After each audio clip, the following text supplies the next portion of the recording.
बंदी छोड़ सतगुरु रामपाल जी परमेश्वर जी की जय हो।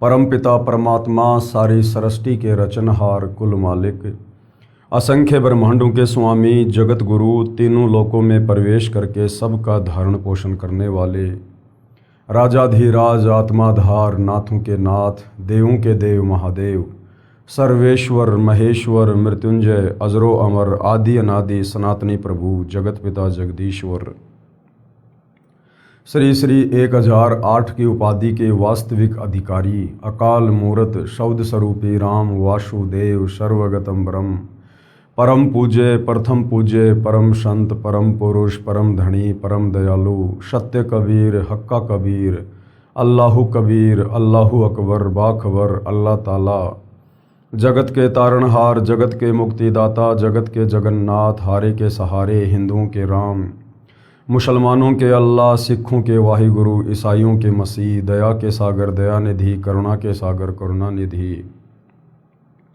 स्वयंभू परिभू, संकट मोचन, कष्ट हरण, मंगल करण, दुख भंजन, अविगत कबीर, निर्विकार निर्विषम परमात्मा, अलय अलेख सतगुरु, आदि अनादि सतगुरु, असली मर्यादा पुरुषोत्तम, असली राम, असली कृष्ण, असली घनश्याम, असली मुरारी, राजाओं के राजा, महाराजाओं के महाराजा, शहंशाहों के शहंशाह, सम्राटों के सम्राट, भगवानों के भगवान, अल्लाहों के अल्लाह, प्रभुओं के प्रभु, मसीहाओं के मसीह, सच्चे वाहिगुरु, बाबाओं के बाबा, पीरों के पीर, सेठों के सेठ, जगत सेठ, सावड़सा सेठ, सर्वगुण संपन्न, अनंत कोटि कलाओं के स्वामी, अनंत कोटि ब्रह्मांडों के नायक, योगियों में महायोगी, ध्यानियों में महाध्यानी, सिद्धों में परम सिद्ध, ज्ञानियों में तत्व ज्ञानी, ब्रह्म ज्ञानी, महाज्ञानी, परम ज्ञानी, सर्वश्रेष्ठ ज्ञानी, विज्ञानी, युवा कबीर, समर्थ कबीर, असमवात, अमित ओझा, सच्चे रहनुमा, करीम अल्लाह, सुभान अल्लाह,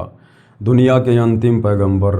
8 सितंबर 1951 से गांव धनाना, जिला सोनीपत, हरियाणा, भारतवर्ष की पावन भूमि पे प्रकट रियल कल्कि भगवान श्री नारायण साकार हरि, श्री बाबा साहेब नूर अनंत परमात्मा, सच्चे दरवेश, सच्चे बाखबर, संत श्रोमणी सतगुरु रामपाल जी परमेश्वर जी के चरण कमल में आप और हम सभी भाई बहनों का अनंत कोटि दंडवत प्रणाम।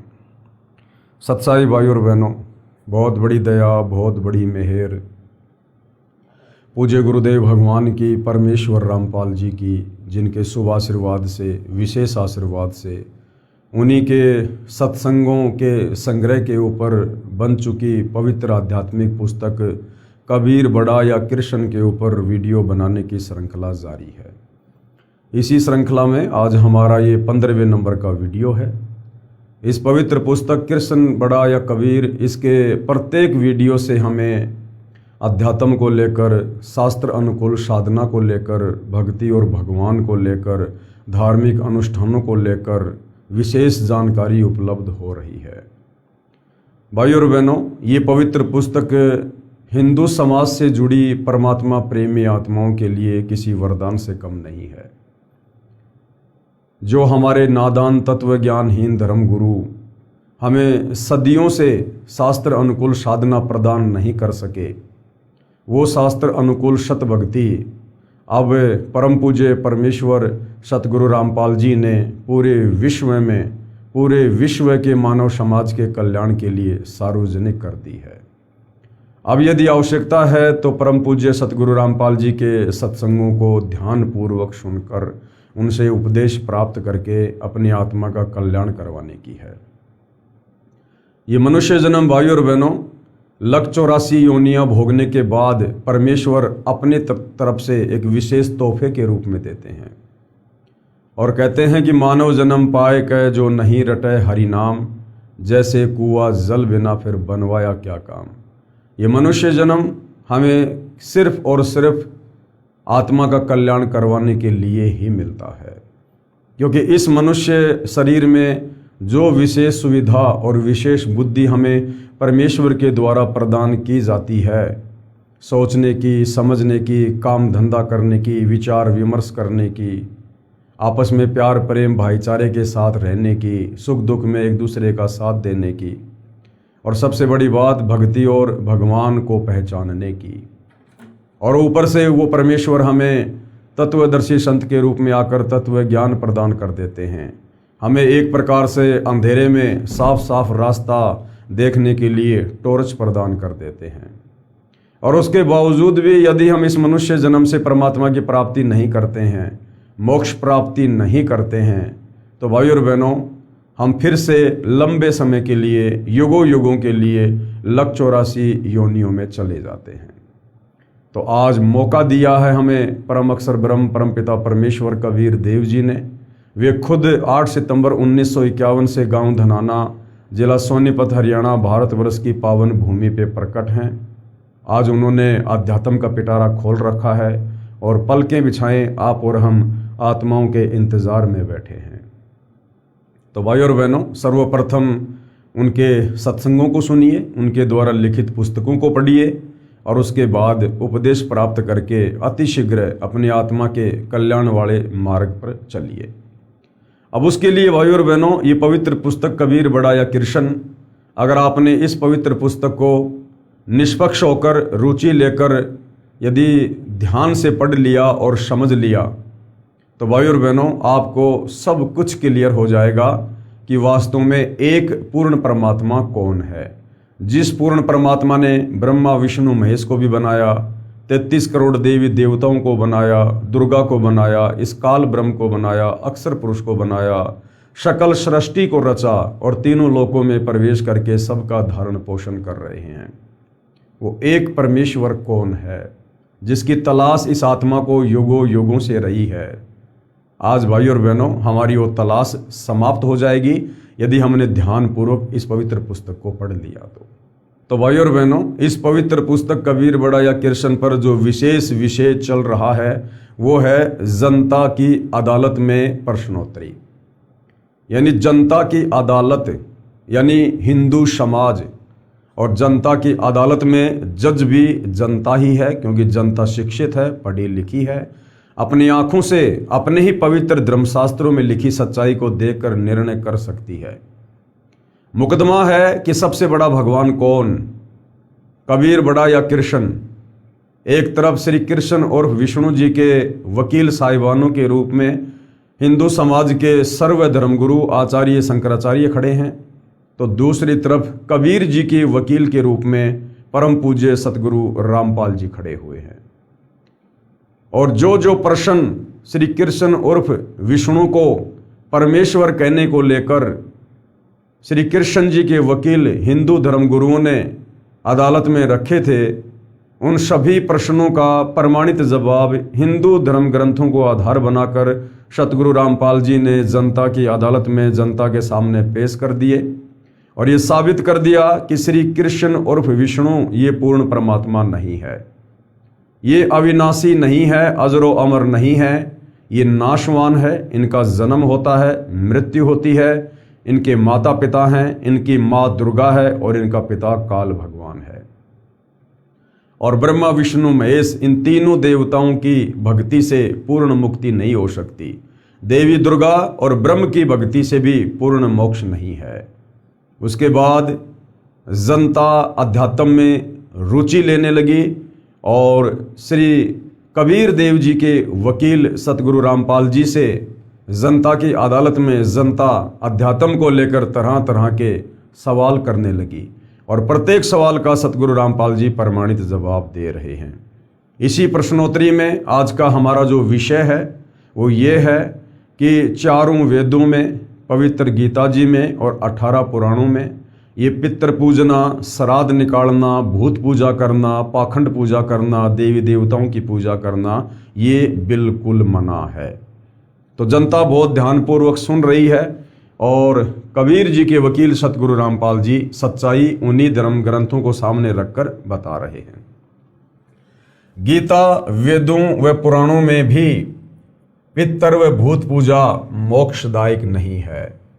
ये भूत पूजा क्या है, ये पितृ पूजा क्या है? जो हम अपने पूर्वजों के श्राद्ध निकालते हैं, उनकी समाधि पूजते हैं, 12वीं और 13वीं करते हैं, इसको कहते हैं भूत पूजा, पितृ पूजा, जो शास्त्रों के विरुद्ध है।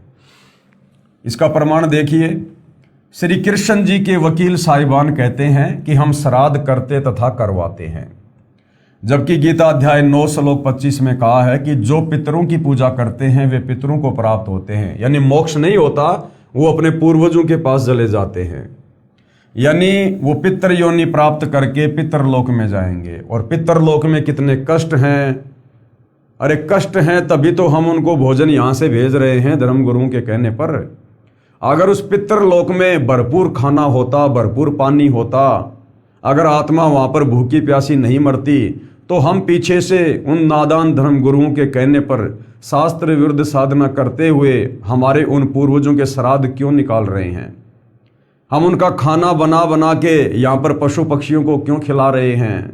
क्योंकि उस पितरलोक में उनको पेट भर खाना भी नहीं मिलता, पेट भर पानी भी नहीं मिलता उनको, जिस कारण से वो वहाँ से याचना करते हैं, प्रार्थना करते हैं। और ये हमारे नादान धर्म गुरु फिर आप और हमारे से श्राद्ध निकलवाते हैं। मोक्ष नहीं होगा पितृ पूजा से। जो भूत पूजते हैं, भूत पूजना यानी समाधि पूजना, 12वीं 13वीं ये पिंड भरना, जो भूत पूजते हैं वे भूतों को प्राप्त होंगे, भूत बनेंगे वो, यानी भूत बनेंगे। श्राद्ध करना और ये पितृ पूजा तथा भूत पूजा है। श्राद्ध करना क्या है? पितृ पूजा और भूत पूजा है। 13वीं क्रिया करना, वर्षी करना, शमशान घाट से शेष बची हड्डियों के अवशेष उठाकर गंगा में प्रवाह करना, व पुरोहितों से प्रवाह करवाना आदि आदि सब ये पितृ तथा भूत पूजा है। कहने का अर्थ है भाइयों और बहनों, इन नादान धर्म गुरुओं के बहकावे में आकर गीता, वेद और पुराणों के विपरीत हमारे पूर्वजों ने जो शास्त्रों के विरुद्ध भक्ति साधना की, उसके चलते मरने के बाद वो पितृ योनि में चले गए, भूत योनि में चले गए। यानी हमारे पूर्वज, हमारे दादा, हमारी दादी, हमारे परदादा, हमारी परदादी, हमारे रिश्तेदार, जिन जिन लोगों ने ये शास्त्र विरुद्ध साधना की है, वो मरने के बाद में भूत बने हुए हैं, प्रेत योनि में हैं। और आप और हमारे से इन नादान धर्म गुरुओं के द्वारा भूतों की पूजा करवाई जा रही है, पितरों की पूजा करवाई जा रही है, जबकि मनुष्य योनि में हमने पूजा करनी थी पूर्ण परमात्मा की, सारी सृष्टि के मालिक की, जिससे मोक्ष नहीं दुर्गति प्राप्त होती है, जिसके जिम्मेदार श्री कृष्ण जी के वकील साहिबान हैं। हमसे ये गलत साधना कौन करवा रहे हैं? श्री कृष्ण उर्फ विष्णु जी के ये वकील, ये हमारे हिंदू धर्म गुरु, क्योंकि इनको स्वयं ज्ञान नहीं है। श्री कृष्ण जी के वकील, अब श्री कृष्ण जी के वकील साहिबान क्या कह रहे हैं? श्राद्ध कर्म तो भगवान रामचंद्र जी ने वनवास के दौरान भी अपने पिता श्री दशरथ जी का किया था। सीता जी ने अपने हाथों से भोजन बनाया था। जब ब्राह्मण श्राद्ध का भोजन खा रहे थे, उसी पंक्ति में सीता जी ने अपने ससुर दशरथ जी को भोजन खाते आंखों देखा। सीता ने घूंघट निकाला और श्री रामचंद्र को बताया, दशरथ जी स्वर्ग से श्राद्ध खाने आए थे, इसलिए श्राद्ध कर्म करना चाहिए। अब जनता की अदालत में अपनी पोल खुलती हुई देखकर भरी सभा में ये श्री कृष्ण उर्फ विष्णु जी के तमाम वकील अर्थात सभी हिंदू धर्मगुरु क्या कहने लगे अपनी बात को ऊपर रखने के लिए कि श्राद्ध कर्म करना गलत कैसे हो सकता है। जब श्री रामचंद्र जी वनवास में थे तो उस समय उन्होंने अपने पिता राजा दशरथ जी का श्राद्ध निकाला था और राजा दशरथ स्वर्ग से श्राद्ध खाने के लिए, वो भोजन खाने के लिए वहाँ जंगल में एक पंक्ति में आकर ऋषियों के बीच में बैठे हुए थे और सीता जी ने अपनी आंखों से देखा था और उन्होंने घूंघट कर लिया था। तो श्राद्ध कर्म करना गलत कैसे हुआ? हमारे भगवान श्री रामचंद्र जी भी तो श्राद्ध निकाला करते थे। तो कबीर जी के वकील सतगुरु रामपाल जी किस प्रकार से प्रमाणित जवाब दे रहे हैं? कबीर जी के वकील, अदालत को बताना चाहता हूं कि इन्होंने यानी शास्त्र विधि त्याग कर मनमाना आचरण करने व करवाने वालों ने ही दशरथ जैसी नेक आत्माओं को गलत साधना करने के लिए प्रेरित करके भूत व पितृ बनवाया। जैसे हमारे पूर्वजों को इन गलत साधना करने वाले नादान धर्म गुरुओं ने मरने के बाद में प्रेत योनि में भेज दिया, पितृ योनि में भेज दिया, उसी प्रकार त्रेता युग में राजा दशरथ के जो धार्मिक गुरु थे वो भी इन धर्म गुरुओं की भांति थे। उनको भी तत्व ज्ञान नहीं था, वो भी शास्त्र विरुद्ध साधना किया करते थे, वेदों के विरुद्ध साधना किया करते थे, और उन नीम हकीमों के अनुसार साधना करने से जो शास्त्र विरुद्ध साधना थी, मरने के बाद में राजा दशरथ की भी दुर्गति हुई। मरते समय भी दुर्गति हुई क्योंकि अपने घर की छत से नीचे गिरकर और उनकी गर्दन टूटने से अकाल मृत्यु हुई। और मरने के बाद वो प्रेत योनि में गए, वो पितृ योनि में गए, वहां भी वो दुखी। फिर वह श्राद्ध ही खाएगा और क्या करेगा? फिर उसे स्वर्ग के पकवान कहां से मिलेंगे या मोक्ष कहां से मिलेगा? अगर राजा दशरथ मरने के बाद में स्वर्ग गए होते तो स्वर्ग से इस पृथ्वी पर श्राद्ध का भोजन खाने के लिए उनको आने की जरूरत नहीं पड़ती, क्योंकि स्वर्ग में तो कामधेनु गाय है, कल्प वृक्ष है, और स्वर्ग में वही आत्माएं जाती हैं जिनके पास में ढेर सारे पुण्य होते हैं। उन पुण्यों के बदले वो आत्मा वहाँ पर ऐश करती है, आराम करती है, सर्व भोग भोगती है। तो यदि राजा दशरथ स्वर्ग में गए होते तो उनको भोजन करने के लिए उस श्राद्ध में नहीं आना पड़ता। अर्थात राजा दशरथ श्री रामचंद्र जी के पिताजी भी शास्त्र विरुद्ध साधना करने के चलते प्रेत योनि में गए, पितृ योनि में गए, और वही साधना उन्हीं नादान धर्म गुरुओं के कहने पर जो राजा दशरथ ने की थी वो श्री रामचंद्र जी ने की, उनके भाइयों ने की, सीता जी ने की। तो सोचिए उनके मरने के बाद में वो कहाँ गए होंगे। गीता में चारों वेदों वाला ज्ञान संक्षिप्त में कहा है, यानी शॉर्ट में है। गीता अध्याय 9 श्लोक 25 में श्राद्ध व पिंड आदि कर्म कांड को गलत कहा है।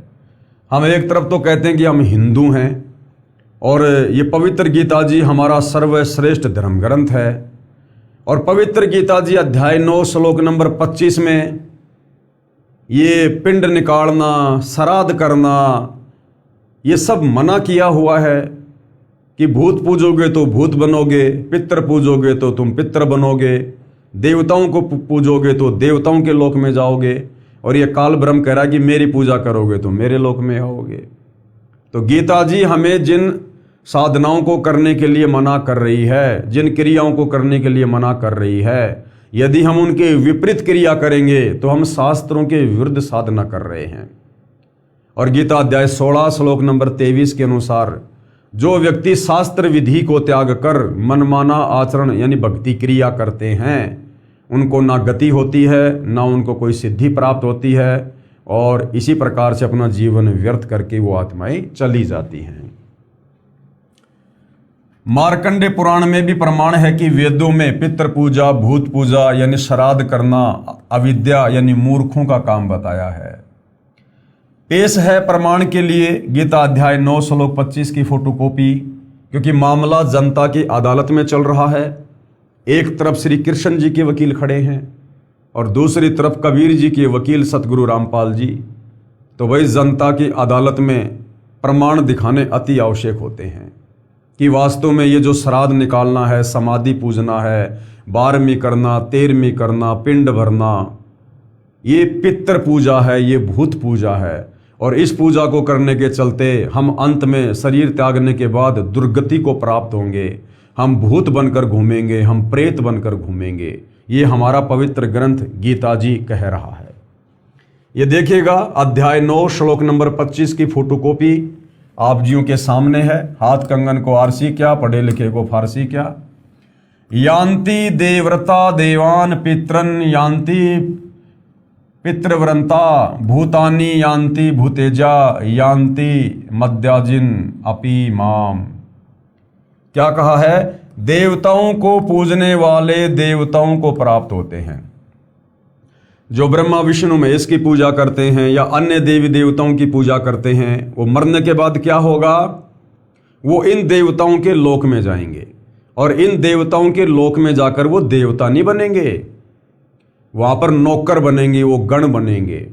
और अपना वो पुण्य वहाँ पर खर्च करके फिर वापस जन्म मरण में आएंगे, लक 84 में आएंगे और नरक में जाएंगे। और पितरों को पूजने वाले पितरों को प्राप्त होंगे।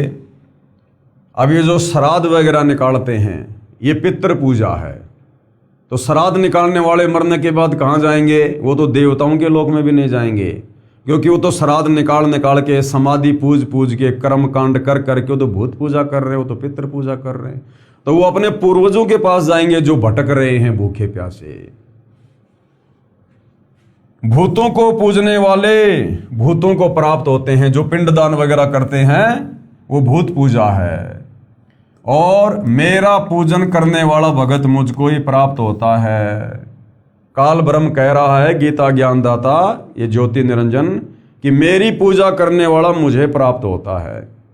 तो काल ब्रह्म की साधना है ओम नाम। तो ओम नाम का जाप करने वाले इस काल को प्राप्त होंगे। अब जिसका नाम ही काल है, यानी सबको खाने वाला, सबको ग्रासने वाला, तो भला उसके लोक में जाकर हम कैसे मोक्ष प्राप्त कर सकते हैं? कैसे हम सुखी रह सकते हैं? तो ओम नाम की साधना से हम इस ब्रह्म के ब्रह्मलोक में जाएंगे। और गीता अध्याय 8 श्लोक नंबर 16 में ये खुद कहता है कि ब्रह्मलोक पर्यंत सर्वलोक पुनरावर्ती में है। तो ब्रह्मलोक में गया हुआ साधक भी लौटकर वापस संसार में जन्म और मरण में आता है। यानी पूर्ण मुक्ति 21 ब्रह्मांड में, 21 ब्रह्मांड के स्वामी काल निरंजन ज्योति निरंजन की भक्ति से भी नहीं है। इसलिए मेरे भक्तों का पुनर्जन्म नहीं होता, ये बात गलत लिखी हुई है। ये हमारे अनुवादकर्ताओं की गलती है, क्योंकि ये गीता ज्ञानदाता ये बात कह ही नहीं सकता कि मेरे भक्तों का कभी पुनर्जन्म नहीं होता।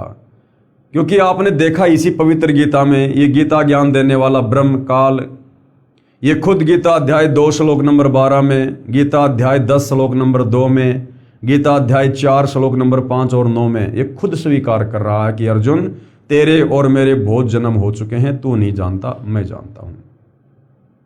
ये राजा लोग, ये सेना, तू और मैं, हम पहले भी थे, आज भी हैं, आगे भी होंगे। अर्थात हम जन्मते और मरते हैं। फिर भला ये कैसे कह सकता है? इसलिए मेरे भक्तों का पुनर्जन्म नहीं होता। जब ये खुद ही जन्म और मरण में है तो इसके भक्तों का जन्म मरण का रोग कैसे समाप्त होगा, कैसे कटेगा? तो ये गीता अनुवादकों ने अनुवाद में गलती की है, क्योंकि इनको तत्व ज्ञान नहीं था और ये श्री कृष्ण उर्फ विष्णु से ऊपर किसी को परमात्मा नहीं मानते थे। तो घुमा फिरा के इन्होंने श्री कृष्ण जी के ऊपर ही टोपी पहना दी। देखिएगा, यह अनुवाद श्री जयदयाल गोविंदका जी का किया हुआ गीता प्रेस गोरखपुर से प्रकाशित है। इसमें लिखा है कि इसलिए मेरे भक्तों का पुनर्जन्म नहीं होता, ये गलत लिखा हुआ है। ये जो लिखा हुआ ना कि इसलिए मेरे भक्तों का पुनर्जन्म नहीं होता, तो ये यहां पर गलत लिखा हुआ है। प्रथम तो मूल पाठ में ऐसा कोई शब्द नहीं है जिसका अर्थ ये बनता हो। दूसरा, गीता ज्ञान देने वाले ने गीता अध्याय 2 श्लोक 12 में, गीता अध्याय 4 श्लोक 5 में और गीता अध्याय 10 श्लोक 2 में स्पष्ट किया है कि मेरा पुनर्जन्म होता है। जब गीता ज्ञानदाता काल ब्रह्म खुद स्वीकार कर रहा है कि मेरा पुनर्जन्म होता है, तो बताओ फिर भाई गीता अध्याय 9 श्लोक नंबर 25 में क्यों कहेगा कि मेरे भक्तों का पुनर्जन्म नहीं होता? जब भगवान का पुनर्जन्म हो रहा है गीता ज्ञानदाता का, तो उसके भक्तों का पुनर्जन्म नहीं होगा, ये बात जमने वाली नहीं है। ये तो बार बार जन्मता और मरता है। जब गीता ज्ञानदाता स्वयं जन्मता मरता है, तो पुजारी का जन्म मरण कैसे समाप्त हो सकता है? ये सोचने की बात है। श्री कृष्ण जी के वकील साहिबानों यानी हिंदू धर्म गुरुओं ने जनता को झूठा ज्ञान बताकर भ्रमित कर रखा है। ये वर्तमान में जितने भी संत, महंत, मंडलेश्वर, आचार्य, शंकराचार्य हैं, इन सब ने भोली भाली हिंदू धर्म की जनता को गुमराह करने का ठेका लिया हुआ है और अनमोल मानव जन्म बर्बाद करवा रहे हैं। क्योंकि ये मनुष्य जन्म सिर्फ और सिर्फ शास्त्र अनुकूल साधना करके, और शास्त्र अनुकूल साधना मिलेगी तत्वदर्शी संत की शरण में। क्योंकि हमारे जो धर्म ग्रंथ हैं, पवित्र वेद और गीता, ये अध्यात्म का संविधान है।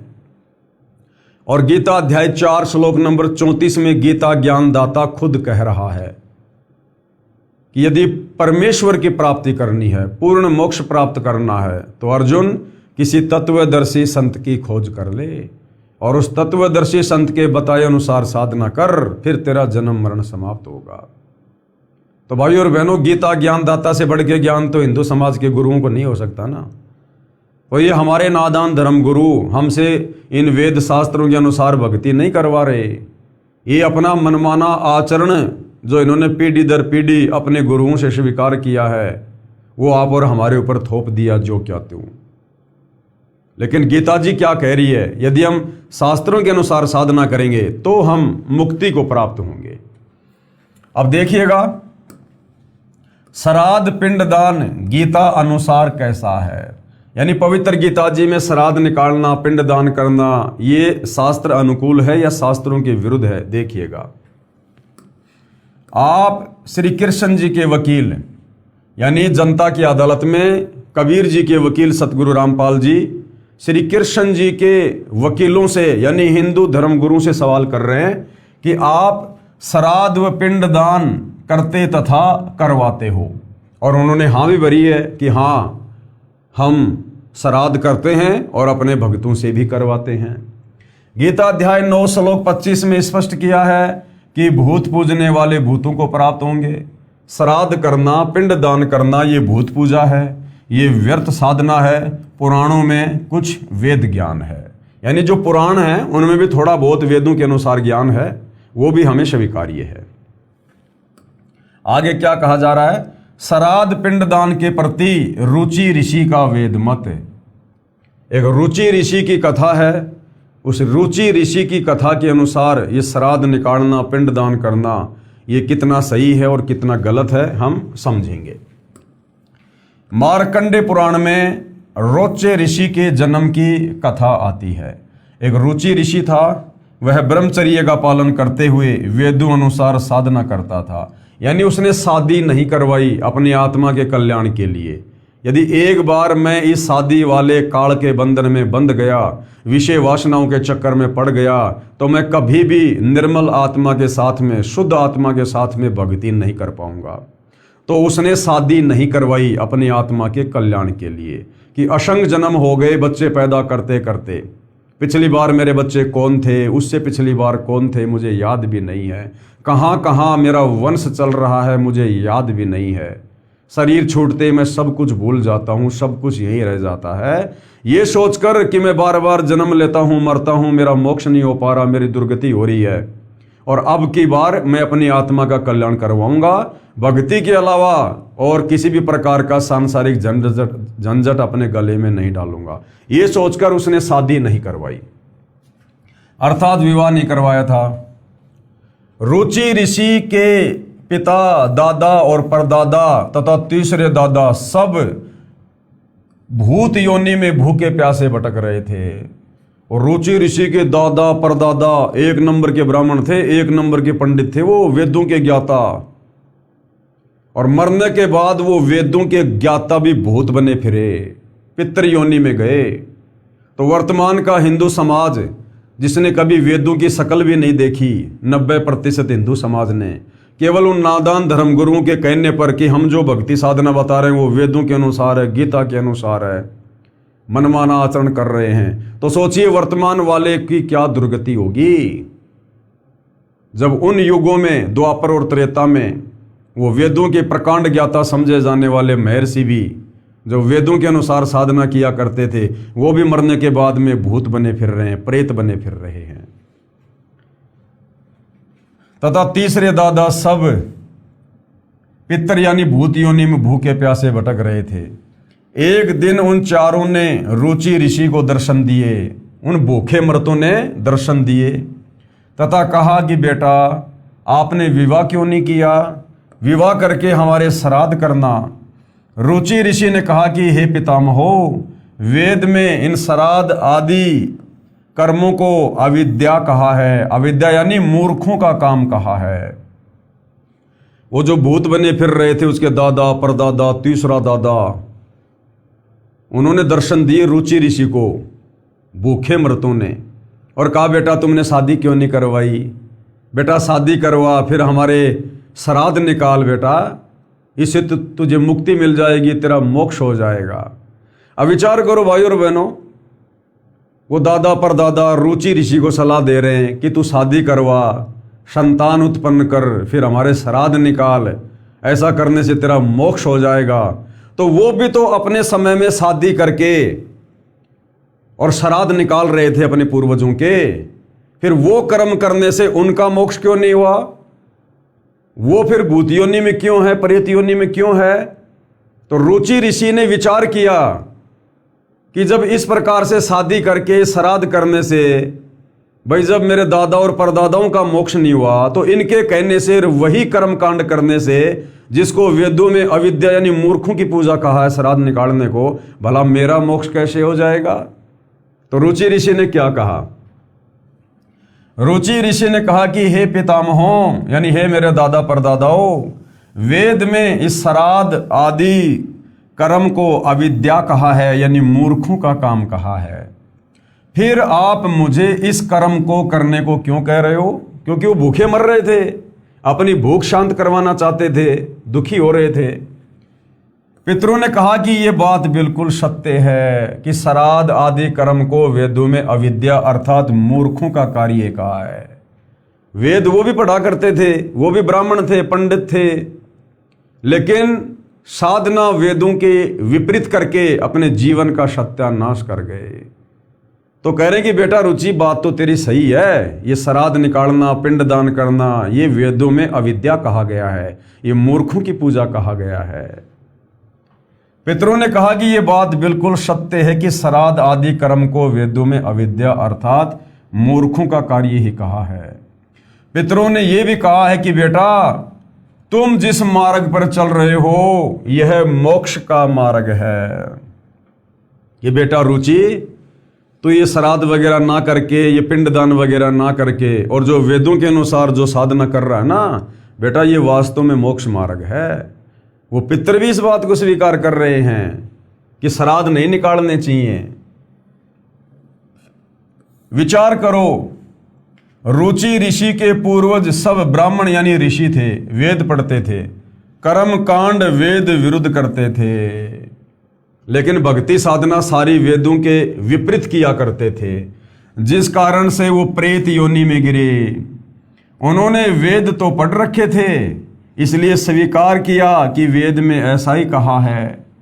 फिर उन पितरों ने वेद विरुद्ध ज्ञान बताकर रुचि ऋषि को भ्रमित कर दिया, क्योंकि मोह भी अज्ञान की जड़ है।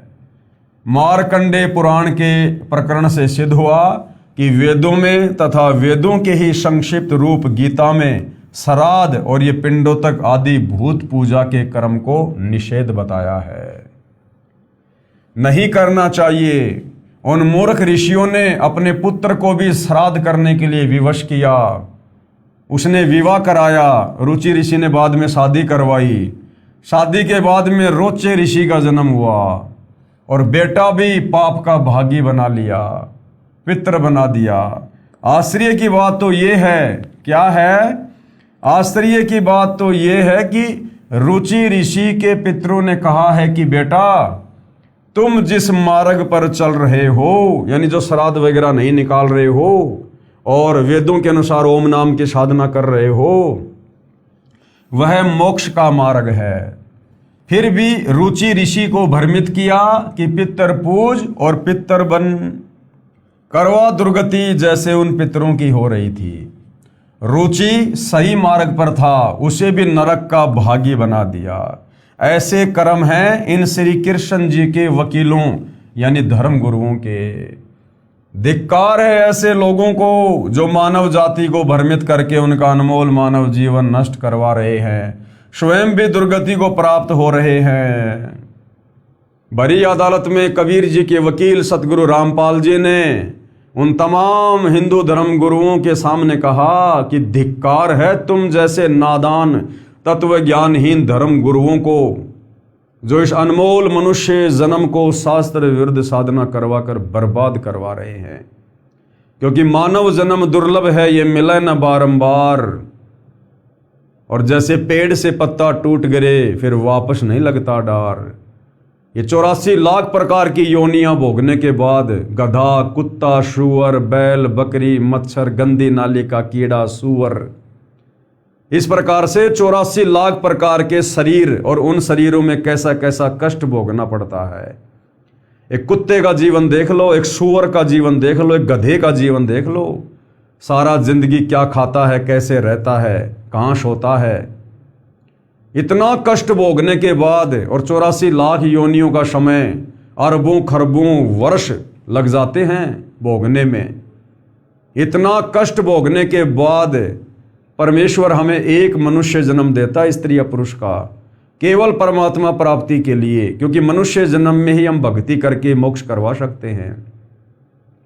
और उस अनमोल मनुष्य जन्म को ये नादान धर्म गुरु अपने शवारत के चलते, अपनी नादानी के चलते, मान बढ़ाई और अहंकार के चलते, और शास्त्र विरुद्ध साधना करवा कर, श्राद्ध निकलवा कर, देवी देवताओं की पूजा करवा कर, कर्म कांड करवा कर, पिंड आदि भरवा कर, और उसे बर्बाद करवा रहे हैं।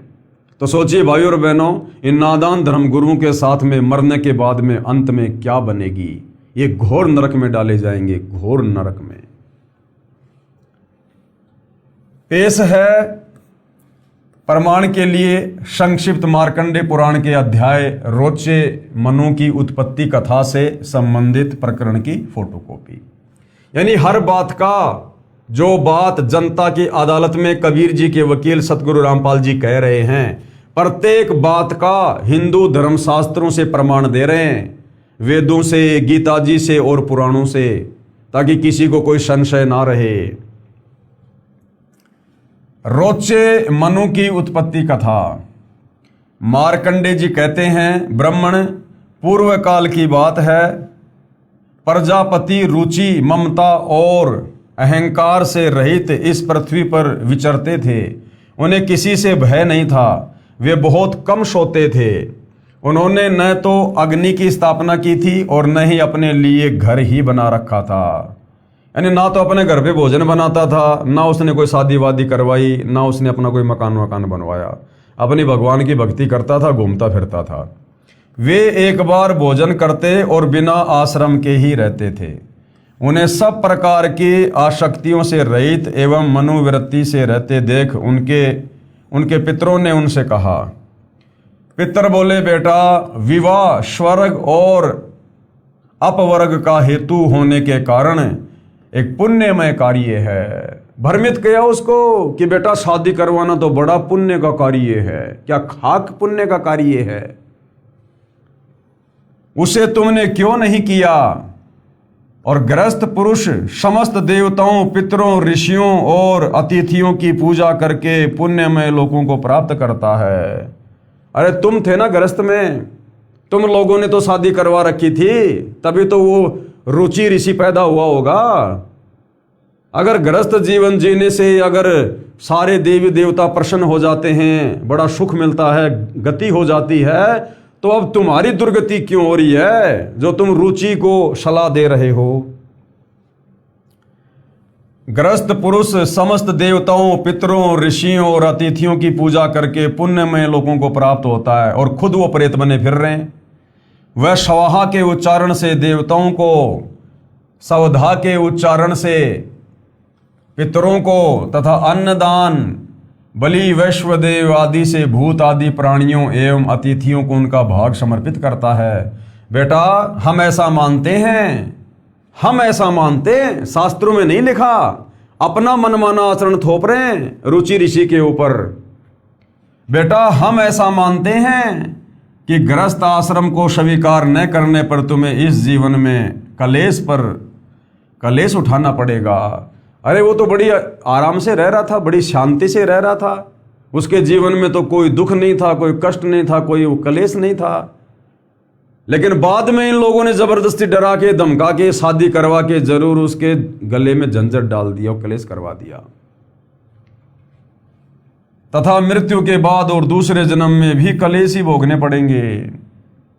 रुचि ने कहा, पितृगण, परिग्रहण मात्र ही अत्यंत दुख एवं पाप का कारण होता है कि हे मेरे पूर्वजों, शादी करने से ही बहुत सारे कलेश और दुख ऑटोमेटिक जीवन में आ जाते हैं। रुचि ऋषि कहने लगा, परिग्रह यानी शादी यानी वो ग्रस्त जीवन, परिग्रह मात्र ही अत्यंत दुख एवं पाप का कारण होता है तथा उससे मनुष्य की अधोगति होती है यानी दुर्गति होती है। फिर यही सोचकर मैंने पहले स्त्री संग्रह नहीं किया। मन और इंद्रियों को नियंत्रण में रखकर जो ये आत्म संयम किया जाता है वह भी परिग्रह करने पर मोक्ष का साधक नहीं होता।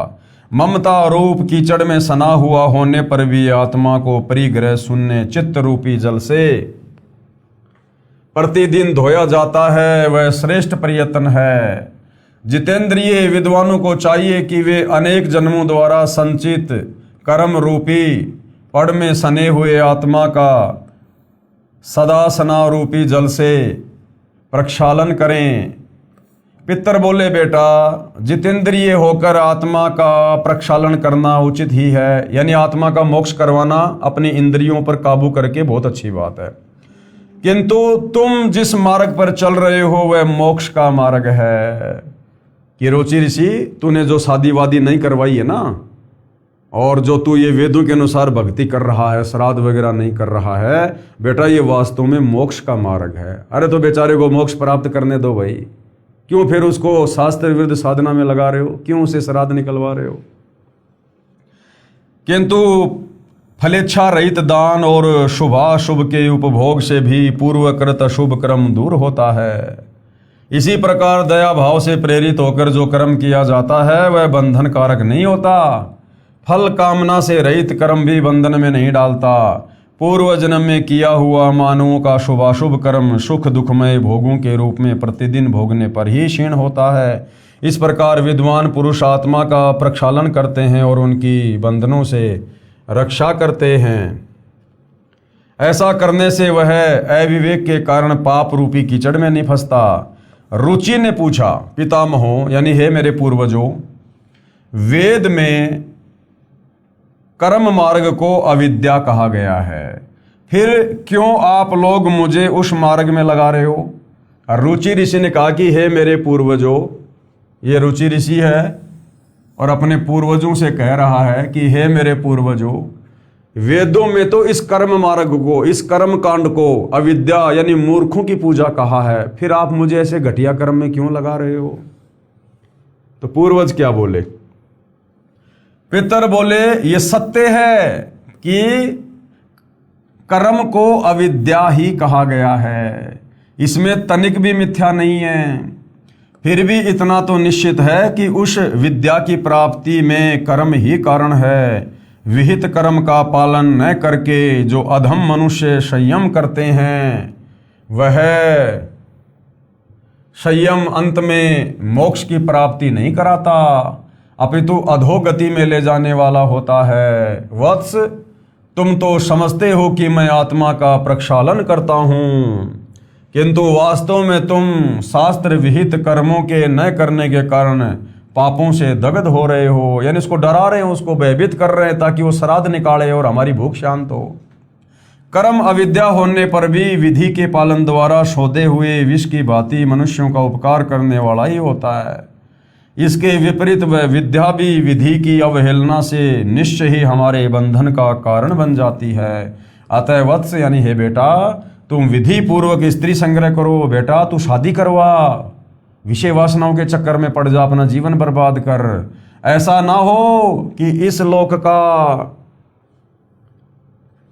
अब देखिएगा भाई और बहनों, आन उपासना करना व्यर्थ है। ये सब आन उपासना के अंतर्गत ही आता है। श्राद्ध निकालना, पिंड भरना, समाधि पूजना, ब्रह्मा विष्णु महेश की पूजा करना भी आन उपासना में आता है, क्योंकि गीता में ब्रह्मा विष्णु महेश तक की पूजा करने को भी मना किया गया है।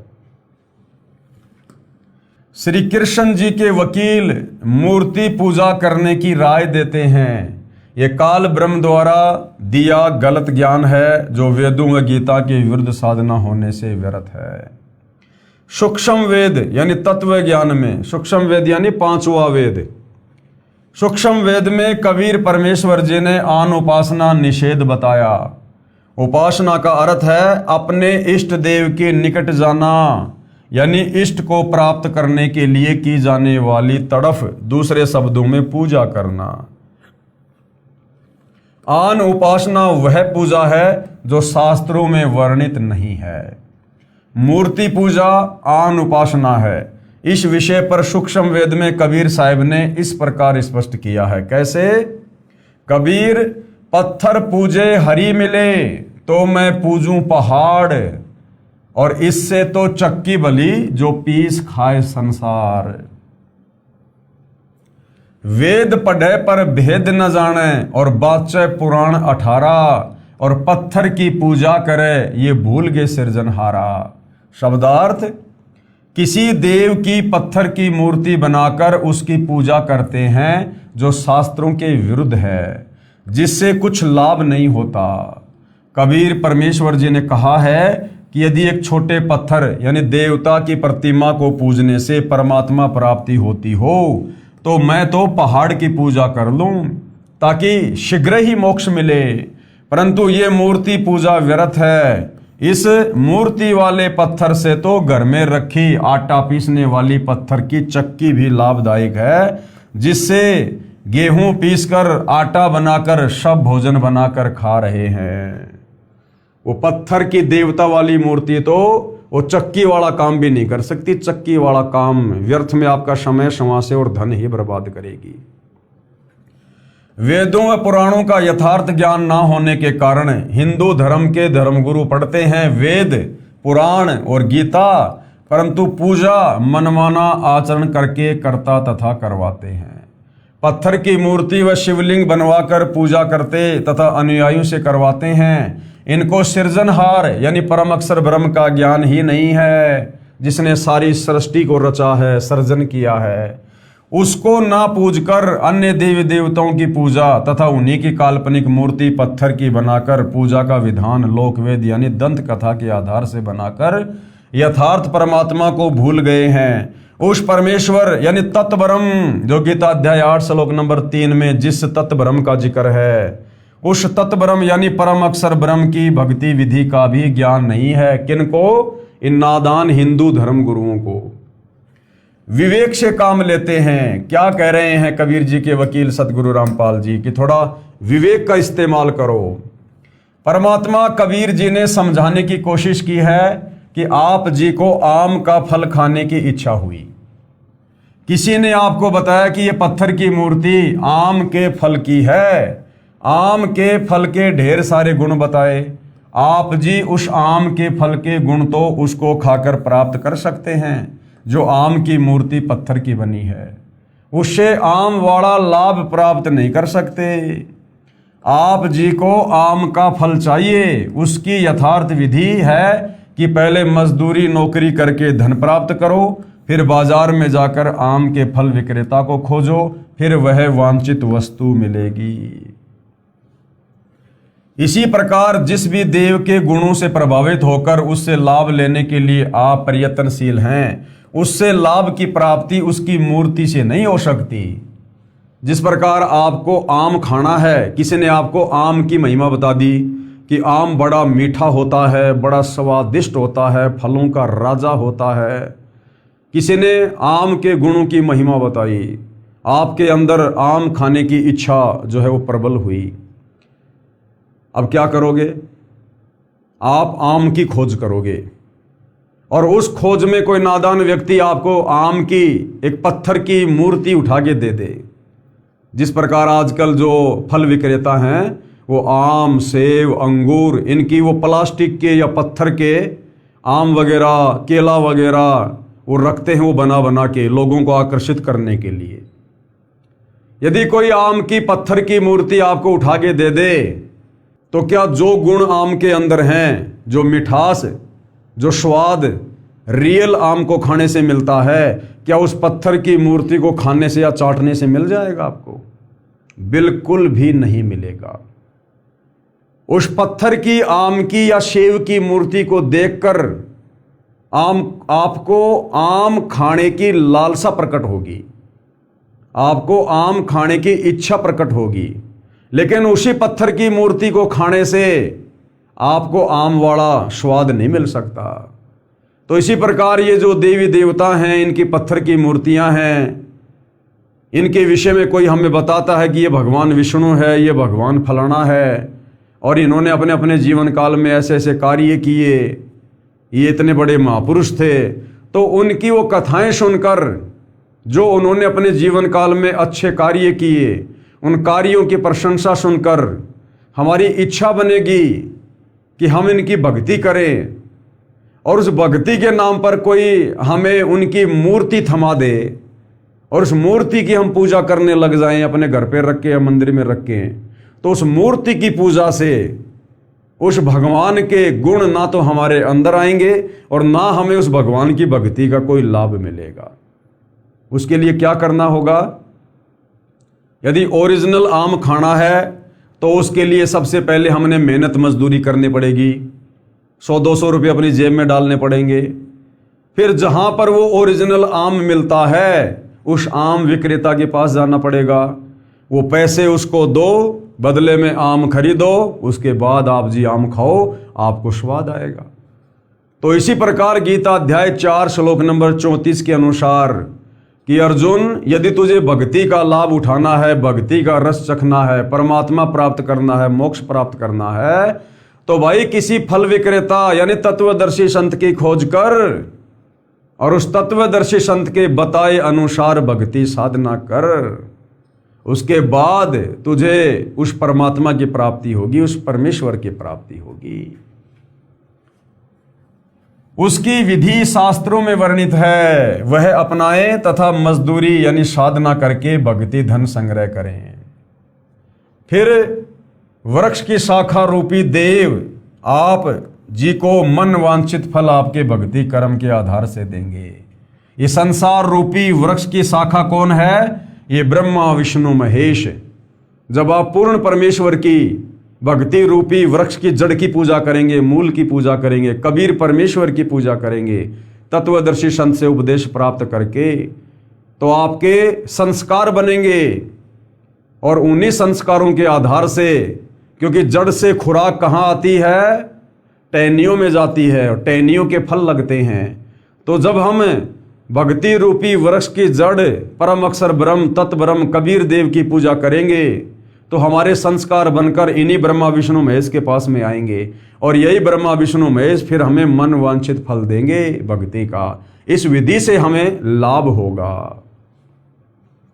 अन्य उदाहरण बताया गुरुदेव ने, किसी संत बाबा से उसके अनुयायियों को बहुत सारे लाभ हुआ करते थे। श्रद्धालु अपनी समस्या बाबा यानी गुरुजी को बताया करते थे। गुरुजी उस कष्ट के निवारण की युक्ति बताते थे, अनुयायियों को लाभ होता था। उस बाबा की मृत्यु के पश्चात श्रद्धालुओं ने श्रद्धावश उस महात्मा की पत्थर की मूर्ति बनाकर मंदिर बनवाकर उसमें स्थापित कर दी। फिर उसकी पूजा प्रारंभ कर दी। उस मूर्ति को भोजन बनाकर भोग लगाने लगे। उसी के सामने अपने संकट निवारण की प्रार्थना करने लगे। उस मूर्ति में प्राण प्रतिष्ठित करने का भी आयोजन करते हैं। ये अंधश्रद्धा भक्ति है जो मानव जीवन की नाशक है।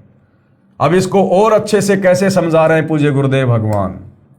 विचार करें, एक डॉक्टर यानी वैद्य था, जो भी रोगी उससे उपचार करवाता था वो स्वस्थ हो जाया करता था। डॉक्टर रोगी को रोग बताता और उसके उपचार के लिए औषधि देकर औषधि के सेवन की विधि बताया करता था।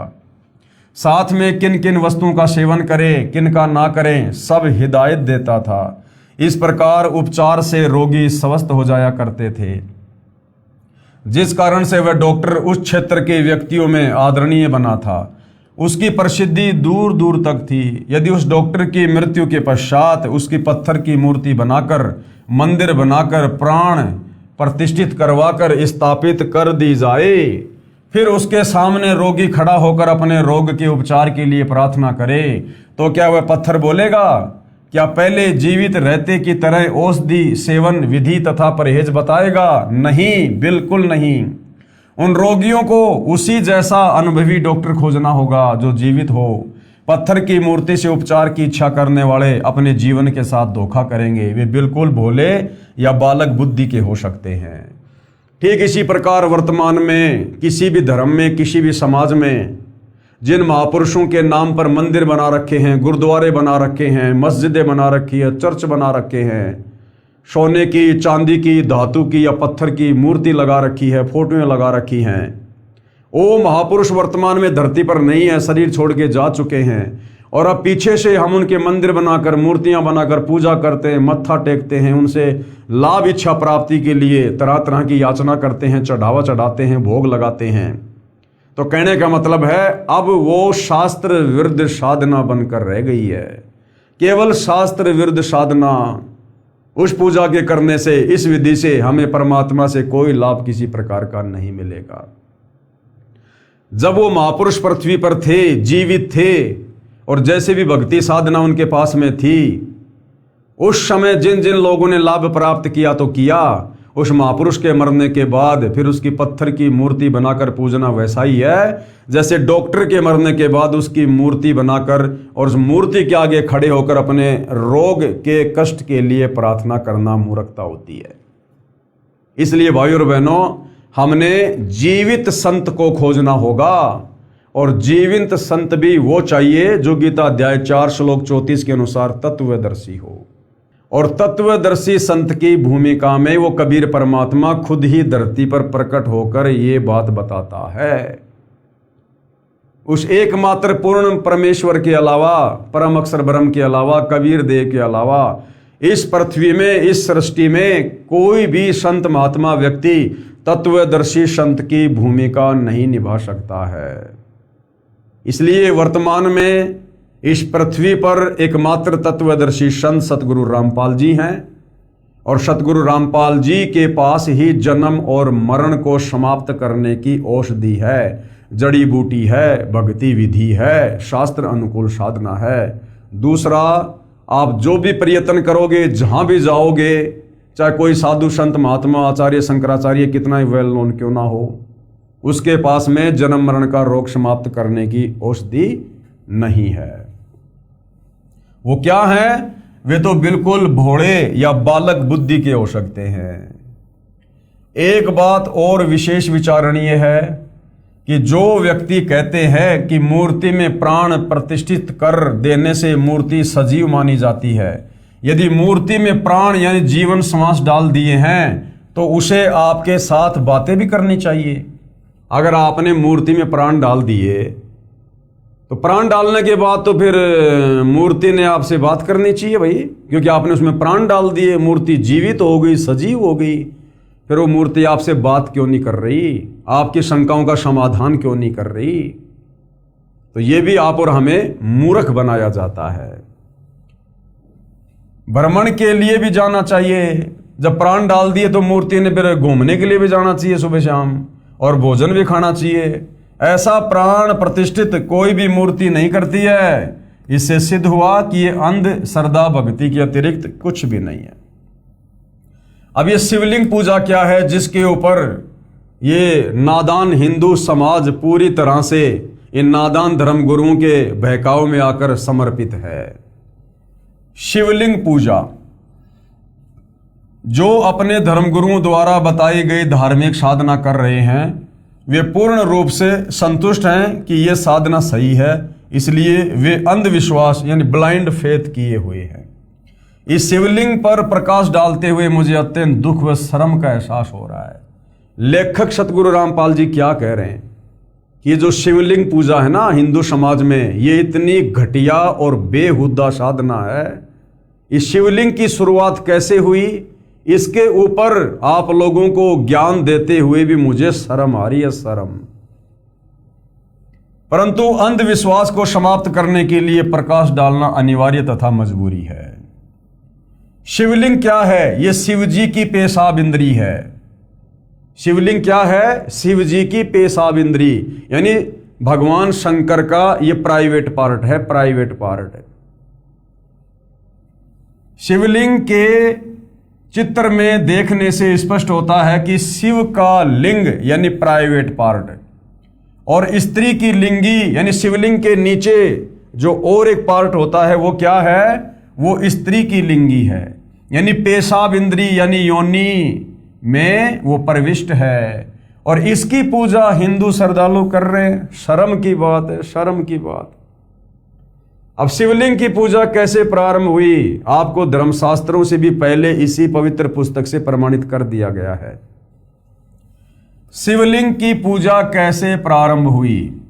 शिव महापुराण जो वेंकटेश्वर प्रेस मुंबई से छपी तथा जिसके प्रकाशक है खेमराज श्री कृष्णदास प्रकाशन बंबई, हिंदी टीकाकार अनुवादक हैं विद्यावारिधि पंडित ज्वाला प्रसाद जी मिश्र, भाग 1 में विधवेश्वर संहिता अध्याय 5 पृष्ठ 11 पर नंदीकेश्वर यानी शिव के वाहन ने बताया कि शिवलिंग की पूजा कैसे प्रारंभ हुई।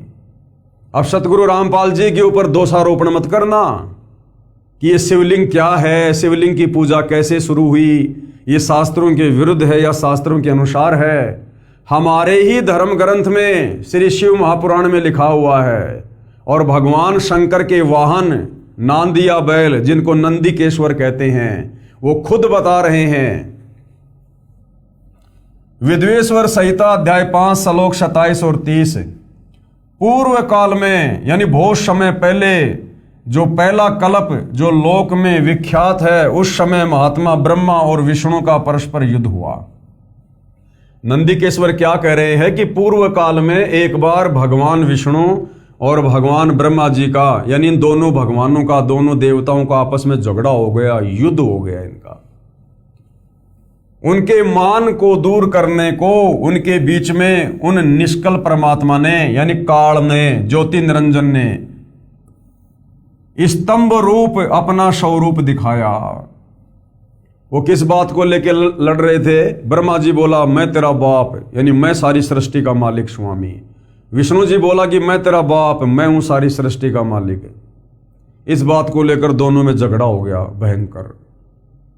उधर से काल ने, ब्रह्म ने, ज्योति निरंजन ने देखा कि अगर मेरे बेटे आपस में लड़ेंगे तो मेरे भोजन का क्या होगा, क्योंकि उसको प्रतिदिन 1 लाख मानव शरीरधारी आत्माओं के सूक्ष्म शरीर से निकली वासना खाने का श्राप लगा हुआ है। उसने सोचा अगर मेरे बेटे आपस में लड़ेंगे तो प्रतिदिन फिर मैं 1 लाख प्राणी कहां से खाऊंगा।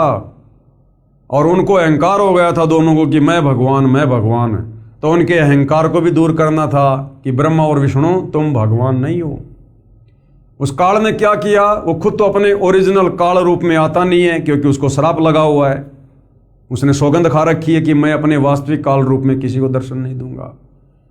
तो उसने क्या किया, उन दोनों के बीच में एक लंबा चौड़ा एक खंबा प्रकट कर दिया, स्तंभ, तेजों में नूर निकल रहा, रोशनी निकल रही, उससे उन दोनों के बीच में खड़ा कर दिया। अब वो दोनों लड़ाई झगड़ा तो भूल गए और उसके और छोर की ओर देखने लगे। एक तो नीचे चला गया, एक ऊपर चला गया। थक हार के दोनों वापस आ गए कि हमें तो इसका कोई और छोर ही दिखाई नहीं दे रहा।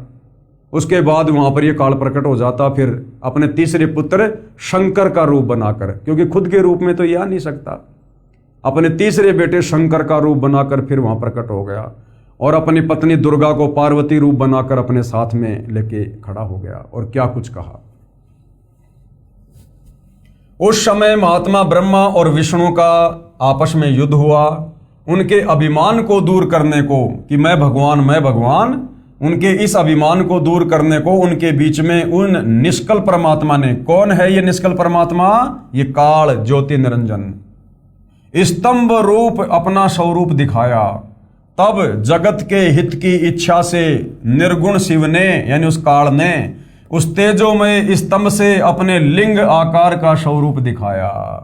उसके बाद उस खंबे को इस काल ने अपने प्राइवेट पार्ट, अपने लिंग के रूप में खड़ा कर दिया, बना दिया। तब जगत के हित की इच्छा से निर्गुण शिव ने उस तेजोमय स्तंभ से अपने लिंग आकार का स्वरूप दिखाया। उसी दिन से लोक में वह निष्कल शिव जी का लिंग विख्यात हुआ।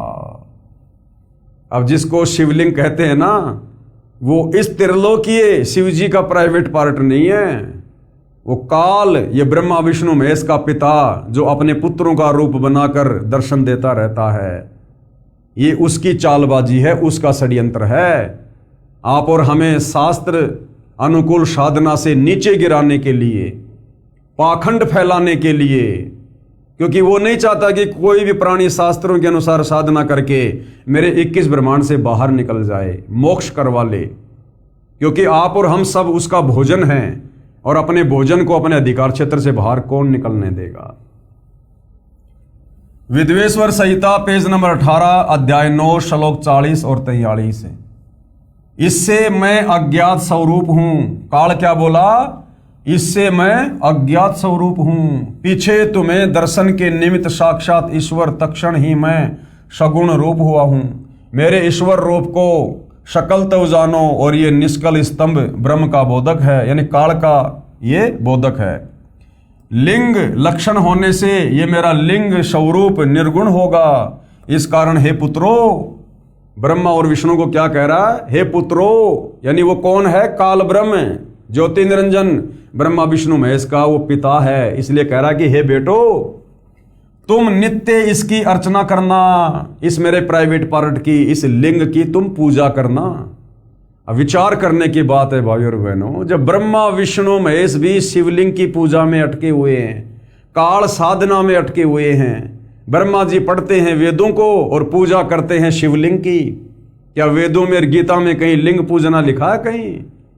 तो सोचिए, जब ब्रह्मा विष्णु महेश को शास्त्रों का ज्ञान नहीं, गीता का ज्ञान नहीं, पुराणों का ज्ञान नहीं, वेदों का ज्ञान नहीं, कंप्लीट अध्यात्म का ज्ञान नहीं है, तो विचार करो भाई और बहनों, ये नीचे के ये सतयुग त्रेता द्वापर के साधु संत महात्मा, इनको कहां से ज्ञान होगा? शास्त्र अनुकूल साधना का ज्ञान होगा।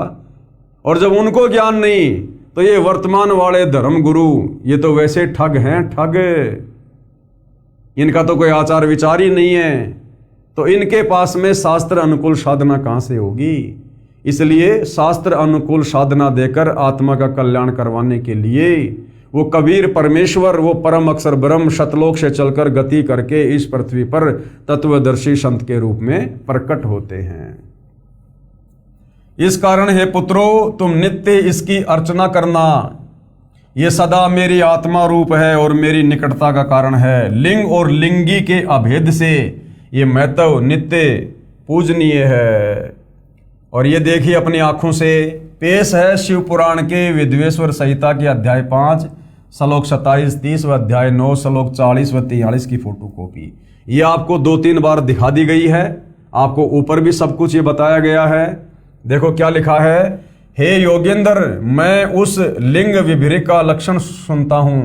नंदिकेश्वर बोले, हे वत्स सुनो, मैं तुम्हारी प्रीति से कहता हूं, पूर्व काल में जो पहला जो कल्प था लोकों में विख्यात है, उस समय महात्मा ब्रह्मा और विष्णु का आपस में युद्ध हुआ। उनके मान दूर करने को उनके बीच में उस निष्कल परमात्मा ने स्तंभ रूप अपना स्वरूप दिखाया। तब जगत के हित की इच्छा से निर्गुण शिव ने उस तेजो में स्तंभ से अपने लिंग कार का स्वरूप दिखाया। उसी दिन से लोक में वह निष्कल शिव का लिंग विख्यात हुआ। ये हमारे हिंदू धर्मशास्त्रों में, जिनको हम परम सत्य मानते हैं, सिरोधार्य मानते हैं, ये सब कुछ उन्हीं में लिपिबद्ध है। परंतु भाई और बहनों, परमात्मा कहते हैं, गुरु बिन काहू न पाया ज्ञाना, जो थो था बुश छिड़े मुड किसाना। और गुरु बिन वेद पढ़े जो प्राणी, वो समझे न सार रहे अज्ञानी। तो हमारे इन नादान धर्म गुरुओं को और ब्रह्मा विष्णु महेश को तत्वदर्शी संत प्राप्त नहीं था, जिस कारण से उस तत्व ज्ञान के अभाव में इन धर्म शास्त्रों में जो ये ब्रह्म तक की साधना लिखी हुई है, वो साधना भी ना ये खुद कर पाए और ना भगत समाज को दे पाए। तो ये सबूत आप जियों की आंखों के सामने है। आप इस पवित्र पुस्तक कबीर बड़ा या कृष्ण को गूगल पे जाकर और डाउनलोड करके भी पढ़ सकते हैं। विवेचन, यह विवरण श्री शिव महापुराण खेमराज श्री कृष्ण दास प्रकाश मुंबई द्वारा प्रकाशित है। शब्दा शब्द लिखा है, यानी एक शब्द की भी आपको त्रुटि नहीं मिलेगी, एक शब्द की भी। इसकी फोटोकॉपी लगाई है। इससे स्पष्ट है कि काल ब्रह्म ने, यानी ज्योति निरंजन ने, ब्रह्मा विष्णु महेश के पिता ने, दुर्गा के पति ने, काल ब्रह्म ने जानबूझकर शास्त्र विरुद्ध साधना बताई है, क्योंकि ये नहीं चाहता कि कोई शास्त्रों में वर्णित साधना करे। इसलिए अपने लिंग यानी गुप्तांग यानी अपने प्राइवेट पार्ट की पूजा करने को कह दिया। पहले तो तेजोमय स्तंभ ब्रह्मा तथा विष्णु के बीच में खड़ा कर दिया, फिर शिव रूप में प्रकट होकर फिर इसने क्या किया, अपने पुत्र शिव के रूप में प्रकट होकर उन दोनों को दर्शन दिए, क्योंकि ये अपने ओरिजिनल काल रूप में ब्रह्म रूप में प्रकट नहीं हो सकता, क्योंकि इसका चेहरा बहुत ज्यादा भयानक है, डरावना है। पूर्ण परमात्मा कबीर जी की तरफ से आपने सृष्टि रचना पढ़ी, इसको श्राप लगा हुआ है। इसलिए इस डर से कि कहीं मेरे ओरिजिनल स्वरूप के किसी ने दर्शन कर लिए और मेरी सत्यता का पता चल गया कि मुझे काल रूप क्यों मिला हुआ है, तो फिर मेरी जगत में कोई पूजा नहीं करेगा और मेरे तीनों पुत्र ब्रह्मा विष्णु महेश भी फिर मेरे लिए ये कार्य करना बंद कर देंगे। इस भय से वो अपने ओरिजिनल रूप में किसी को दर्शन नहीं देता। तो जब ब्रह्मा और विष्णु का युद्ध हो रहा था तो मौके का फायदा उठाकर अपने तीसरे पुत्र शंकर का रूप बनाकर वहां पर प्रकट हो गया। फिर शिव रूप में प्रकट होकर और अपनी पत्नी दुर्गा को पार्वती रूप में प्रकट कर दिया और उस तेजोमय स्तंभ को गुप्त कर दिया और अपने लिंग यानी गुप्तांग के आकार की पत्थर की मूर्ति प्रकट की तथा स्त्री के प्राइवेट पार्ट गुप्तांग लिंगी की पत्थर की मूर्ति प्रकट की। उस पत्थर के लिंग को लिंगी यानी स्त्री की योनि में प्रवेश करके, अब देखो कितनी घटिया और बेशर्म साधना है ये। यानी जो वो लिंग है वो तो है इस काल का, और जो लिंगी है नीचे जिसमें लिंग वो प्रविष्ट है वो है दुर्गा की योनि, दुर्गा की लिंगी, क्योंकि खुद ये शिवजी के रूप में प्रकट हुआ और अपनी पत्नी दुर्गा को पार्वती रूप में प्रकट किया। तो जो वो लिंग था वो तो था काल का गुप्तांग और जो लिंगी थी वो थी दुर्गा का गुप्तांग। और इस घटिया साधना को, बेहुदा साधना को हिंदू समाज, मां बहन बेटियां सरेआम सार्वजनिक तौर पर उसको पूज रही हैं, उसकी पूजा कर रही हैं और अपने गुप्तांगों को ढक के चलते हैं। अरे भगवानों के गुप्तांग की तो सरेआम सार्वजनिक पूजा कर रहे हैं और अपने गुप्तांगों को ढक के चल रहे हैं। इतना भी मतलब इल्म नहीं है। इसको कहते हैं काल प्रेरणा। इसलिए पूर्ण ब्रह्म परमात्मा कबीर देव स्वयं सच्चे संत की, सच्चे गुरु की, पूर्ण संत की, जगत गुरु की, तत्वदर्शी संत की भूमिका करके आप और हमें ये सारा भेद बताते हैं, समझाते हैं कि नादानो तुम क्या पाखंड पूजा कर रहे हो। इस काल ने तुम्हारे को ऐसे ही भक्ति साधना के नाम पर युगों युगों से, जब से तुम सतलोक से बिछुड़ कर आए हो, तुम्हारे को ऐसे ही उलझा रखा है, क्योंकि ये किसी को भी शास्त्र अनुकूल सत साधना नहीं करने देता। अगर शास्त्र अनुकूल सत साधना करके कोई इसके 21 ब्रह्मांडों से बाहर निकल गया तो समझो इसका भोजन निकल गया। और भाई जो किसान होता है ना, अपनी बोरी में से अगर 2 दाने भी गेहूं के नीचे गिर जाएं तुरंत उठा के अंदर डालता है। तो ये काल बली, ये ज्योति निरंजन ब्रह्मा विष्णु महेश का पिता, जिसको श्राप लगा हुआ है प्रतिदिन 1 लाख मानव शरीरधारी आत्माओं के सूक्ष्म शरीर से निकली गंध वासना को खाने का, तो ये इसका भोजन है, ये इसका भोजन है। जैसे हमारा ये स्थूल शरीर है और हमारे स्थूल शरीर से जो मल बाहर निकलता है जिसको हम विष्टा कहते हैं, लैट्रिन कहते हैं, इसी प्रकार सूक्ष्म शरीर से बाहर जो वस्तु निकलती है वो सूक्ष्म शरीर का मल है, सूक्ष्म शरीर का लैट्रिन है, टट्टी है, जिसको ये तपतशिला पर भून भून के निकाल के खाता है। इसको इतना भयंकर श्राप लगा हुआ है। उस कर्म दंड की सजा भोग रहा है जो इसने सतलोक में गलती की थी। अपनी बहन के ऊपर इसने कुदृष्टि डाली थी विषय वासनाओं से रत होकर। ये इसको श्राप लगा हुआ है जिसकी सजा ये भोग रहा है। इसलिए ये किसी भी जीव आत्मा को शास्त्र अनुकूल साधना पर नहीं लगने देता है, और यदि कोई लग जाता है तो हर संभव किसी के भी माध्यम से उनके मन में शंका पैदा करवाकर उनको भक्ति पद और मर्यादाओं से नीचे गिराता है। तो भाइयों और बहनों, ये तो स्वयं पूर्ण ब्रह्म परमेश्वर कबीर साहिब आते हैं और वो अपने विशेष आशीर्वाद से अपनी छत्र छाया के नीचे अपने आत्माओं को ये सत ज्ञान देकर भक्ति करवाते हैं। अन्यथा इस काल के लोक में तो कोई वेदों के अनुसार साधना भी नहीं कर सकता। पांचवें वेद सूक्ष्म वेद के अनुसार साधना करना और फिर तत्वदर्शी संत की मर्यादाओं में रहना, जो मर्यादा इस काल के लोक के विधान के विपरीत हैं, बुराइयों से बचने वाली वो बातें हैं, वो नियम हैं। इस काल बलि को कैसे रास आएगा? ये हर संभव कोशिश करता है, लेकिन वो पूर्ण ब्रह्म परमेश्वर कबीर साहेब जो तत्वदर्शी संत की भूमिका करते हैं, उसके आगे इस काल बलि का जोर नहीं चलता। इसलिए हम भगत भाई बहन वर्तमान में ये सत साधना कर रहे हैं, अन्यथा ये यहां पर किसी की भी साधना को परिपूर्ण नहीं होने देता। तो कैसी घटिया और बेशरम बेहुदा शिवलिंग की साधना आज वर्तमान में हिंदू समाज अपने धर्मशास्त्रों से अपरिचित होने के कारण और अपने धर्मगुरुओं के द्वारा भ्रमित होकर कर रहा है। उस पत्थर के लिंग को लिंगी यानी स्त्री की योनि में प्रवेश करके ब्रह्मा तथा विष्णु से कहा कि ये लिंग तथा लिंगी अभेद रूप है, यानी इन दोनों को ऐसे ही रखकर नित्य पूजा करना। तो बताइए भाई और बहनों, ब्रह्मा विष्णु महेश को भी सत साधना का नहीं पता, ये भी शिवलिंग की पूजा करते हैं, पाखंड पूजा। इसके पश्चात ये बेशरम पूजा सब हिंदुओं में देखा देखी चल रही है। आप मंदिर में शिवलिंग को देखना, उसके चारों ओर स्त्री इंद्री का चित्र है जिसमें शिवलिंग प्रविष्ट दिखाई देता है। ये पूजा काल ब्रह्म ने प्रचलित करके मानव समाज को दिशाहीन कर दिया, वेदों तथा गीता के विपरीत साधना बता दी।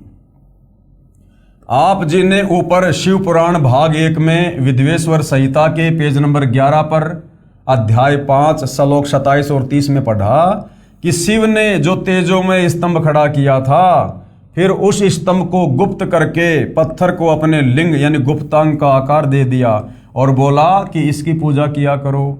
इस तरह की बकवाद तो शरारती बच्चा जो पुराने समय में पशु चराता था वह पाड़ी किया करता था, जो वाद विवाद में अन्य बालकों से कहता था कि ये ले मेरे इस गुप्तांग की धोख मार ले। यही दशा शिवलिंग की पूजा बताने वाले काल ब्रह्म यानी सदाशिव की है, जो ब्रह्मा विष्णु तथा शिव जी के पूज्य पिताजी है और अपने प्राइवेट पार्ट यानी लिंग की धोख मरवा रहे हैं। धोख भाई और बहनों, कितने अच्छे से पूज्य गुरुदेव भगवान ने शास्त्रों का हवाला देकर हमें समझा दिया। अरे हम मनुष्य हैं, परमात्मा ने हमें अपने स्वरूप में नवाजा है, हमें 184 योनियों के प्राणियों से भिन्न ये बुद्धि प्रदान की है। हम सोच सकते हैं, विचार कर सकते हैं, चिंतन मनन कर सकते हैं, सही गलत का निर्णय कर सकते हैं, शास्त्रों को पढ़कर समझ सकते हैं। लेकिन हम क्या कर रहे हैं? ये शिवलिंग पूजा, पाखंड पूजा। और किस लिए? इन धर्म शास्त्रों की जानकारी ना होने के कारण, क्योंकि धर्म शास्त्रों को पढ़ने और पढ़कर ज्ञान बताने का ठेका हमने धर्म गुरुओं को दे रखा है, और धर्म गुरुओं के पास में तत्व ज्ञान नहीं है, जिस कारण से ये निष्कर्ष नहीं निकाल पाए कि ये हमारे पवित्र सदग्रंथ हमें कौन सी साधना करने के लिए और कौन सी साधना को त्यागने के लिए कह रहे हैं। और हमने आंख बंद करके नादान धर्मगुरुओं पर विश्वास कर लिया कि भैया ये तो बहुत बड़े विद्वान हैं, संस्कृत के प्रकांड ज्ञाता हैं, ये तो बचपन से संस्कृत पढ़ रहे हैं, नालंदा से पढ़ के आए हैं, हमें इनसे ज्यादा ज्ञान कहां हो सकता है। आज सतगुरु रामपाल जी की शरण में जो भगत भाई बहन हैं, उन भगत भाई बहनों को इन नादान धर्म गुरुओं से ज्यादा तो छोड़ो, ब्रह्मा विष्णु महेश से भी ऊपर का ज्ञान है। ऊपर का ज्ञान भक्ति साधना का इन्हीं धर्मशास्त्रों का, क्योंकि तत्वदर्शी संत की शरण में आने के बाद ये ज्ञान वाली आंखें खुल जाती हैं। बुद्धि के बंद दरवाजे जो काल ने बंद कर रखे होते हैं, उनके ताले टूट जाते हैं और हम इस तत्व ज्ञान की रोशनी में सब कुछ देख लेते हैं। चेतावनी क्या कहा जा रहा है आगे? वक्त है, अब भी समझ जाओ, नहीं तो मानव जीवन का अवसर हाथ से जाने के पश्चात रोने के अतिरिक्त कुछ नहीं रहेगा। अगर एक बार ये मनुष्य जन्म छूट गया, हाथ से निकल गया, और ये कब छूट जाए इसका कोई निर्धारित समय भी नहीं है। कब किसी बीमारी से मर जाए, रोग से मर जाए, एक्सीडेंट में मर जाए, हार्ट अटैक आ जाए, यात्रा करते समय दुर्घटना में मर जाए, कोई भरोसा नहीं है। यदि इस मनुष्य शरीर के रहते रहते तत्वदर्शी संत से उपदेश लेकर साधना कर ली तो भैया कुछ प्राप्त कर लोगे। अन्यथा एक बार यदि ये शरीर हाथ से निकल गया, उसके बाद ये बार बार मनुष्य जन्म नहीं मिलता। ये बार बार तुम्हें मौज मस्ती करने के लिए ये अनमोल शरीर नहीं मिलेगा। फिर पाछे तू पशुआ कीजिए गद्दा बैल बनाई, और ये 56 भोग कहाँ मन बोरे, कित कुरड़ी चरने जाई। फिर अगले जन्म में गधा बना दिया जाएगा, कुत्ता, सूअर, बैल, भैंस, मक्खी, मच्छर, लोमड़ी।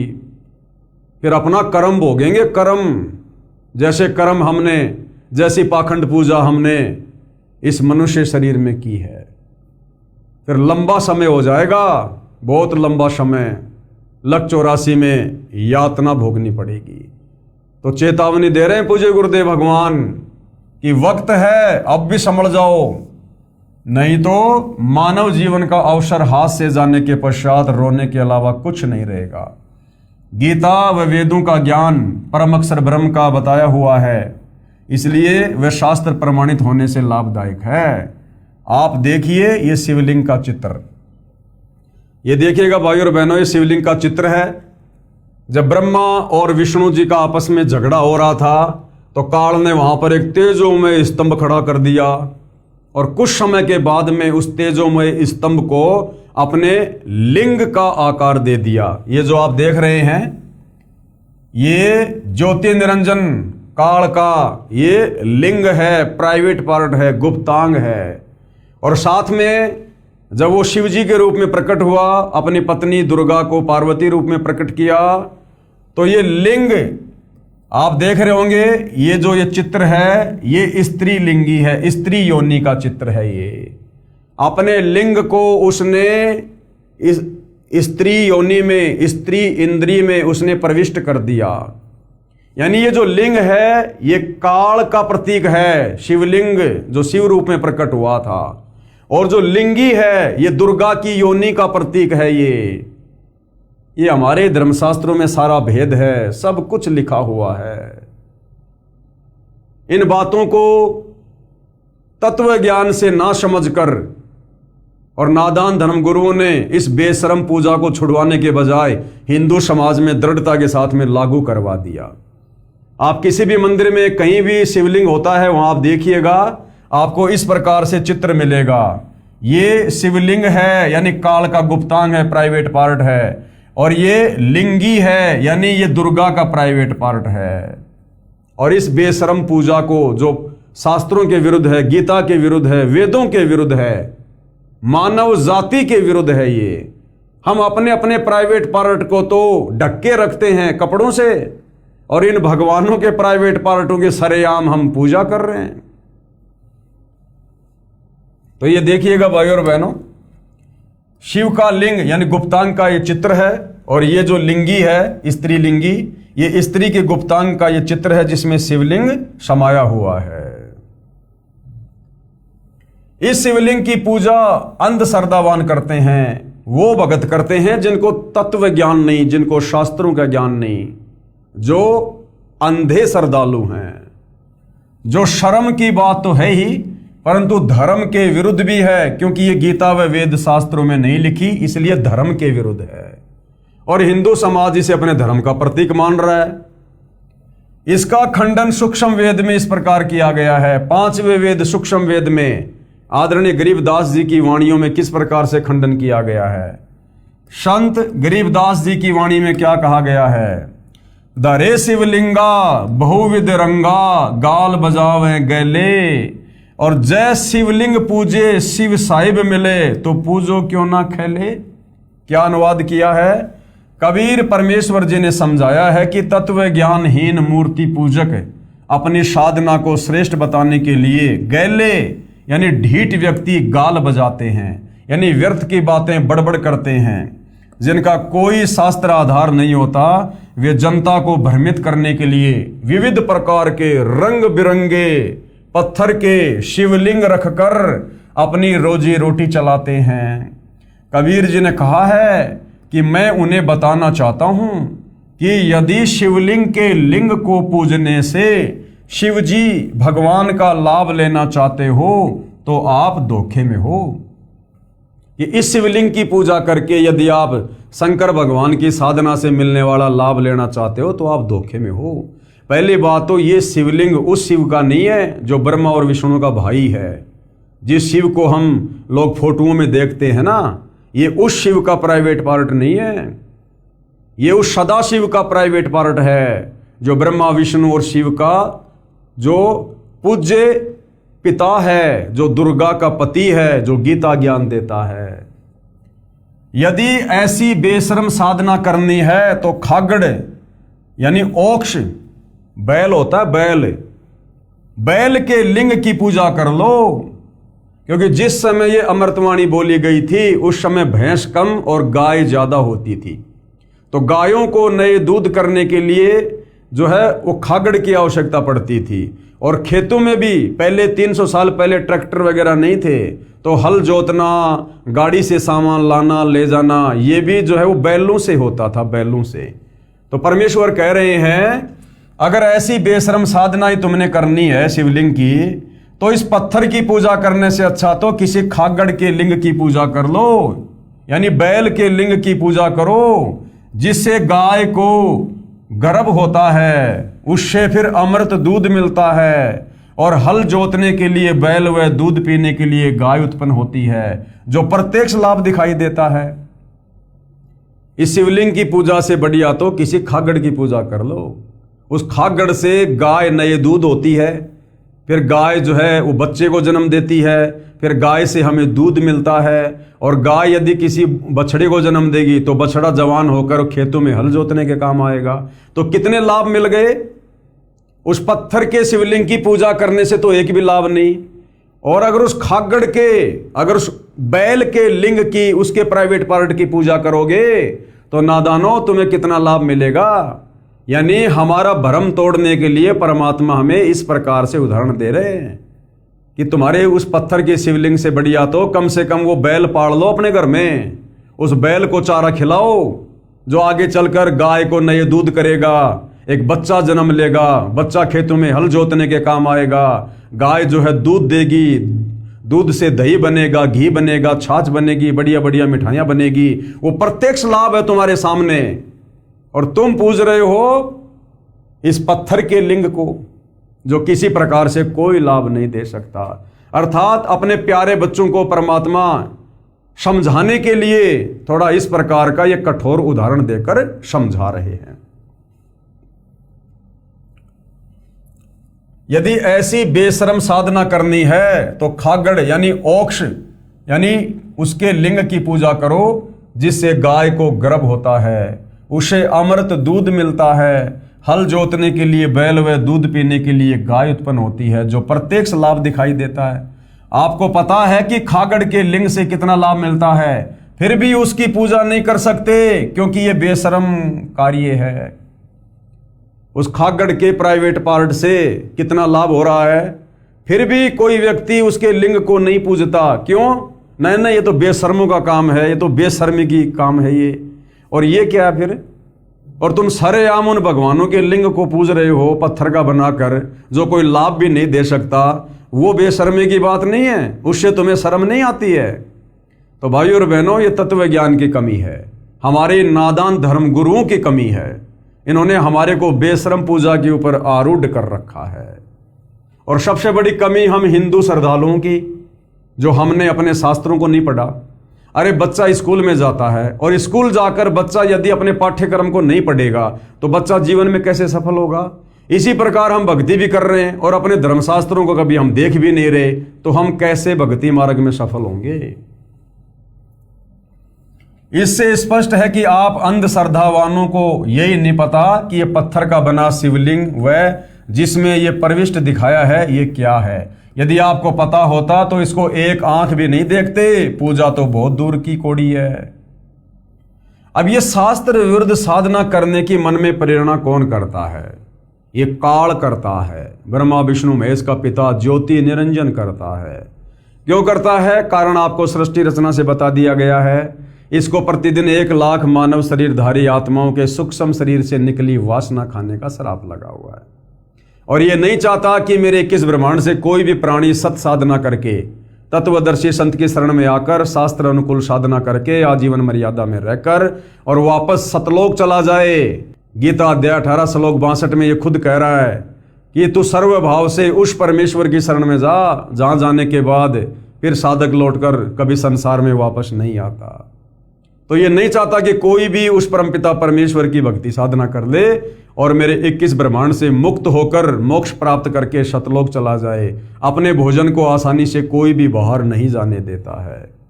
इसलिए शास्त्र विरुद्ध साधना की प्रेरणा भी काल ब्रह्म करता है।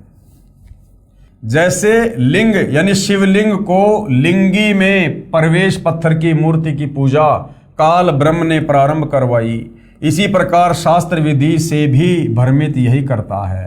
प्रमाण है श्री विष्णु पुराण 3रा अंश अध्याय 17 श्लोक 1 से 44 तथा अध्याय 18 श्लोक 1 से 36 में। और किस प्रकार से ये काल ब्रह्म शास्त्र अनुकूल साधना से आत्माओं को भ्रमित करता है। काल जाल का अन्य प्रमाण ध्यान से देखिएगा। श्री विष्णु पुराण के 3रे अंश के अध्याय 17 श्लोक 1 से 44 तथा अध्याय 18 श्लोक 1 से 36 में पेज नंबर 125 से 221 पर लिखा है कि देवता तथा राक्षस दोनों ही वैदिक धर्म अनुसार यानी वेदों के अनुसार साधना किया करते थे। एक समय दोनों का 100 दिव्य वर्ष तक युद्ध हुआ। देवता पराजित हो गए। देवताओं ने क्षीर समुद्र के उत्तरीय तट पर जाकर तपस्या की और भगवान विष्णु की आराधना के लिए इस स्तव का गान किया। देवगण बोले, हम लोक नाथ भगवान विष्णु की आराधना के लिए जिस वाणी का उच्चारण करते हैं उससे वे आद्य पुरुष श्री विष्णु भगवान प्रसन्न हो।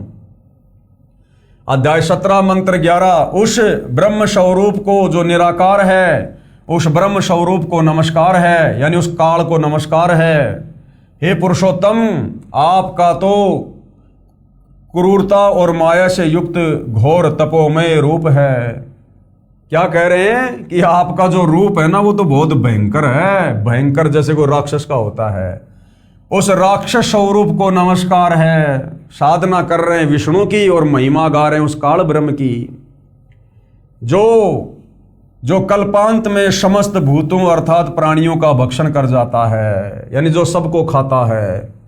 आपके उस काल स्वरूप को नमस्कार, जो प्रलय काल में देवता आदि समस्त प्राणियों का भक्षण करके नृत्य करता है। अब बताओ, जो प्राणियों का भक्षण करता है, जीवों को खाता है, उसी की आराधना हमारे देवता कर रहे हैं। ये तो हमारे देवताओं का तत्व ज्ञान है। आपके उस रुद्र स्वरूप को नमस्कार है।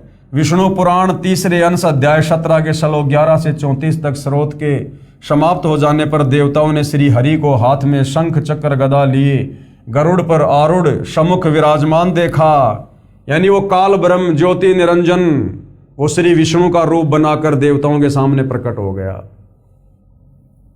देवताओं की प्रार्थना सुनकर भगवान विष्णु ने, यानी विष्णु रूप में काल आ गया, अपने शरीर से वचन शक्ति से एक माया मोह नाम का व्यक्ति उत्पन्न किया और कहा कि वह माया मोह दैत्यों को वेद मार्ग की साधना से हटाकर मनमुखी साधना पर आरूढ़ कर देगा। ऐसे ये काल हमें भक्ति से भटकाता है। अब जो राक्षस थे, जो दैत्य थे, वो वेदों के अनुसार साधना कर रहे थे और देवता वेदों के अनुसार साधना नहीं कर रहे थे, तो देवताओं की शक्ति कमजोर हो गई और राक्षस जो वेदों के अनुसार साधना कर रहे थे वो ज्यादा शक्तिशाली हो गए और राक्षसों ने देवताओं को हरा दिया और देवताओं ने मिलकर उस काल ब्रह्म की आराधना की।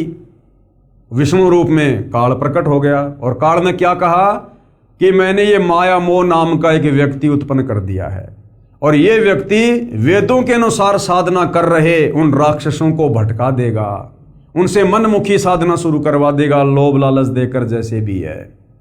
और वो देवता धीरे धीरे धीरे धीरे वैदिक साधना से दूर हो जाएंगे और मनमाना आचरण करने के चलते वो धीरे धीरे उनकी शक्ति कमजोर हो जाएगी, फिर उसके ऊपर हमला कर देना और वापस अपना राज्य प्राप्त कर लेना।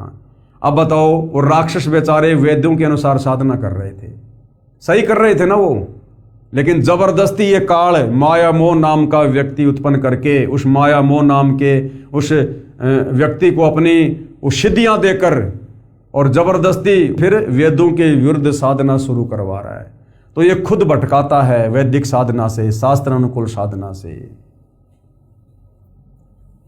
देवताओं की प्रार्थना सुनकर भगवान विष्णु ने अपने शरीर से वचन शक्ति से एक माया मोह को उत्पन्न किया तथा कहा कि वह माया मोह दैत्यों को वेद मार्ग की साधना से हटाकर मनमुखी साधना पर आरूढ़ कर देगा। और गीता अध्याय 16 श्लोक 23 में लिखा कि जो व्यक्ति शास्त्र विरुद्ध साधना करता है, जो व्यक्ति शास्त्र विधि को त्याग कर मनमाना आचरण करेगा, उसको ना कोई लाभ होगा, ना कोई भक्ति शक्ति जमा होगी और अंत में उसकी दुर्गति होगी। तो ये काम काल ने कहा कि मैं शुरू करवा दूंगा, जिस कारण से दैत्य यानी राक्षस भक्तिहीन हो जाएंगे, तब तुम देवता उन्हें मार डालना। ऐसा ही हुआ, माया मोह ने सर्व दैत्यों यानी राक्षसों को वैदिक मार्ग से विचलित करके मनमुखी साधना पर आरूढ़ कर दिया।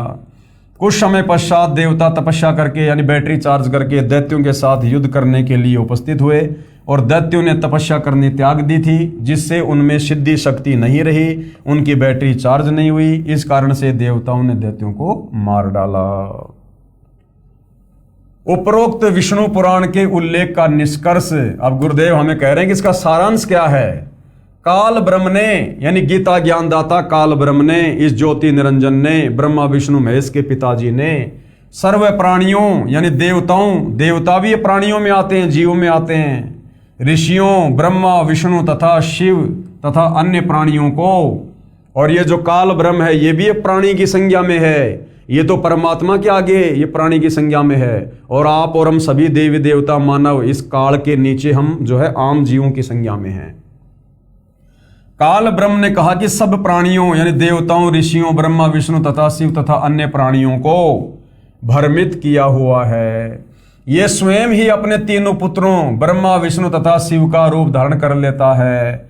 उपरोक्त स्तोत्र में देवताओं ने श्री विष्णु की स्तुति करनी चाहिए, कर रहे हैं काल ब्रह्म की। वह काल ब्रह्म ही विष्णु रूप धारण करके गरुड़ पर बैठकर आश्वासन दे गया। अपने वचन से एक व्यक्ति उत्पन्न करके माया मोह नाम रखकर राक्षसों के पास भेज दिया। जो दैत्यगण तपस्या अर्थात हठ योग किया करते थे, उनमें सिद्धियां प्राप्त हो जाया करती थी। माया मोह ने वह साधना भी छुड़वा दी कि भैया मैं तुम्हारे को सीधा साधा तरीका बताता हूँ, क्यों एक पैर पे खड़े रहते हो, इतने दुखी होते हो, मेरे पास बहुत अच्छी सी साधना है, मैं तुम्हें सीधा साधा तरीका बता देता हूँ। और ही पाखंड पूजा में लगा दिया। और देवताओं ने, क्योंकि वो पहले से सिद्धि युक्त करके भेजा गया था काल के द्वारा, तो उसके प्रभाव में उनको आना ही आना था।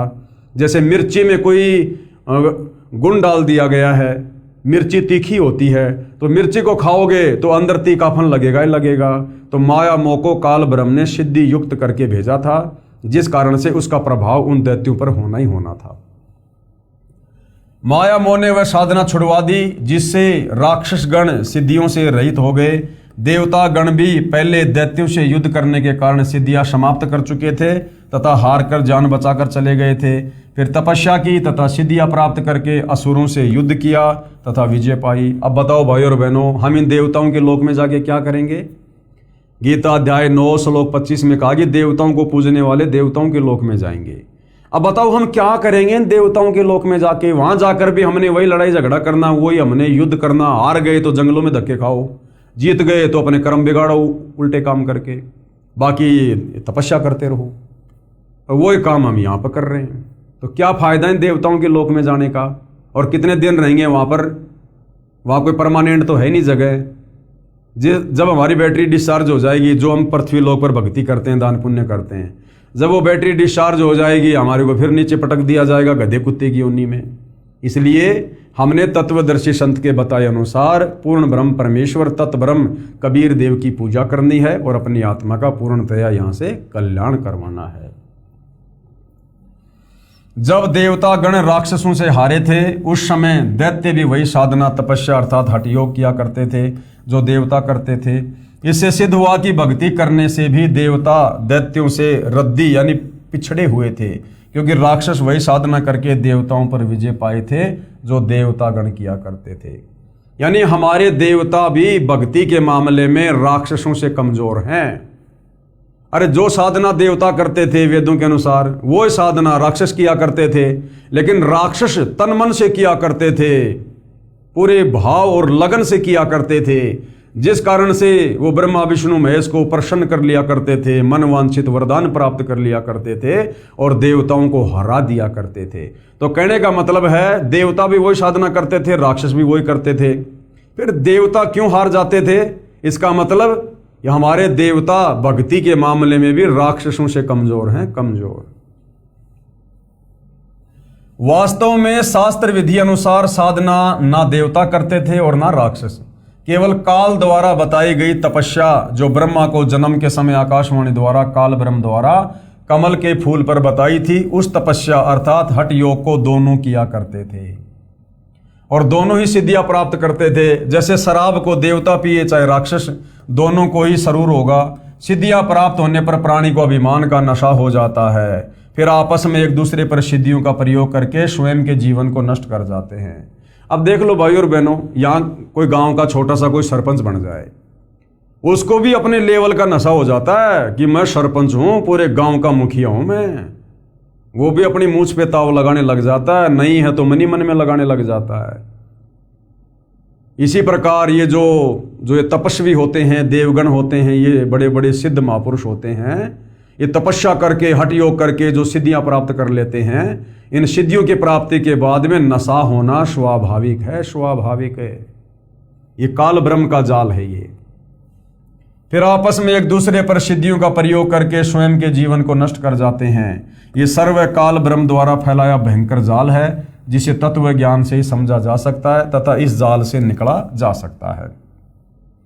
वर्तमान में कुछ पंथ हैं जो न तो देसी घी की ज्योति लगाने देते हैं, जैसे राधा स्वामी पंथ वाले। पहले हर घर में देसी घी की ज्योति लगती थी सुबह शाम, हर घर में। लेकिन जब से ये राधा स्वामी पंथ चला है, इन्होंने घर घर में देसी घी की ज्योति लगवाना, यानी जो हवन यज्ञ किया करते थे, थोड़ा बहुत जो लाभ हमें होता था, वो भी इन लोगों ने आगे चल के बंद करवा दिया। अर्थात ये भी काल का भयंकर जाल है। ये राधा स्वामी पंथ भी काल का फैलाया गया जाल है। वर्तमान में कुछ पंथ हैं जो न तो देसी घी की ज्योति लगाने देते हैं, न गीता वेद या सप्तम वेद वाणी का पाठ करने को बताते हैं, ना वास्तविक नाम जाप को देते हैं। कहते हैं संत कुछ नाम जाप करने को दे दे वही मोक्षदायक है। जैसे कोई रोगी किसी डॉक्टर के पास जाए और कंपाउंडर कहे कि भैया ये डॉक्टर जो भी दवाई दे देगा ना आंख बंद करके, बस वही तेरा पेट का दर्द ठीक कर देगी। अरे भैया, पेट के दर्द के लिए तो पेट के दर्द की दवा काम करेगी। तो राधा स्वामी पंथ वालों का कहना है कि हमारे गुरुजी जो भी मंत्र जाप करने को दे दे बस उसी से मोक्ष हो जाएगा। 2.5 घंटे सुबह तथा कम से कम 2.5 घंटे शाम को हठ योग करने को कहते हैं। ये मोक्ष मार्ग नहीं है, ये संत काल ब्रह्म द्वारा माया मोह की तरह भेजे गए हैं, जिन्होंने वह साधना भी छुड़वा दी जिससे स्वर्ग तक जाने की भक्ति तो बनती थी। जैसे प्रतिदिन गीता वेद या शमशम वेद, कबीर जी की वाणी या कबीर जी से परिचित संतों की वाणी के पाठ से ज्ञान यज्ञ का फल मिलता है तथा देसी घी की ज्योति से हवन यज्ञ का फल मिलता है। दंडवत प्रणाम से ये प्रणाम यज्ञ का फल मिलता है। वे नकली पंथ सुना सुनाया शतलोक शतलोक तो कहते हैं, परंतु शतलोक में सत्य पुरुष निराकार बताते हैं। वहाँ प्रकाश ही प्रकाश है, आनंद ही आनंद है। आत्मा भी उस प्रकाश में ऐसे समा जाती है जैसे समुद्र में बूंद समा जाती है।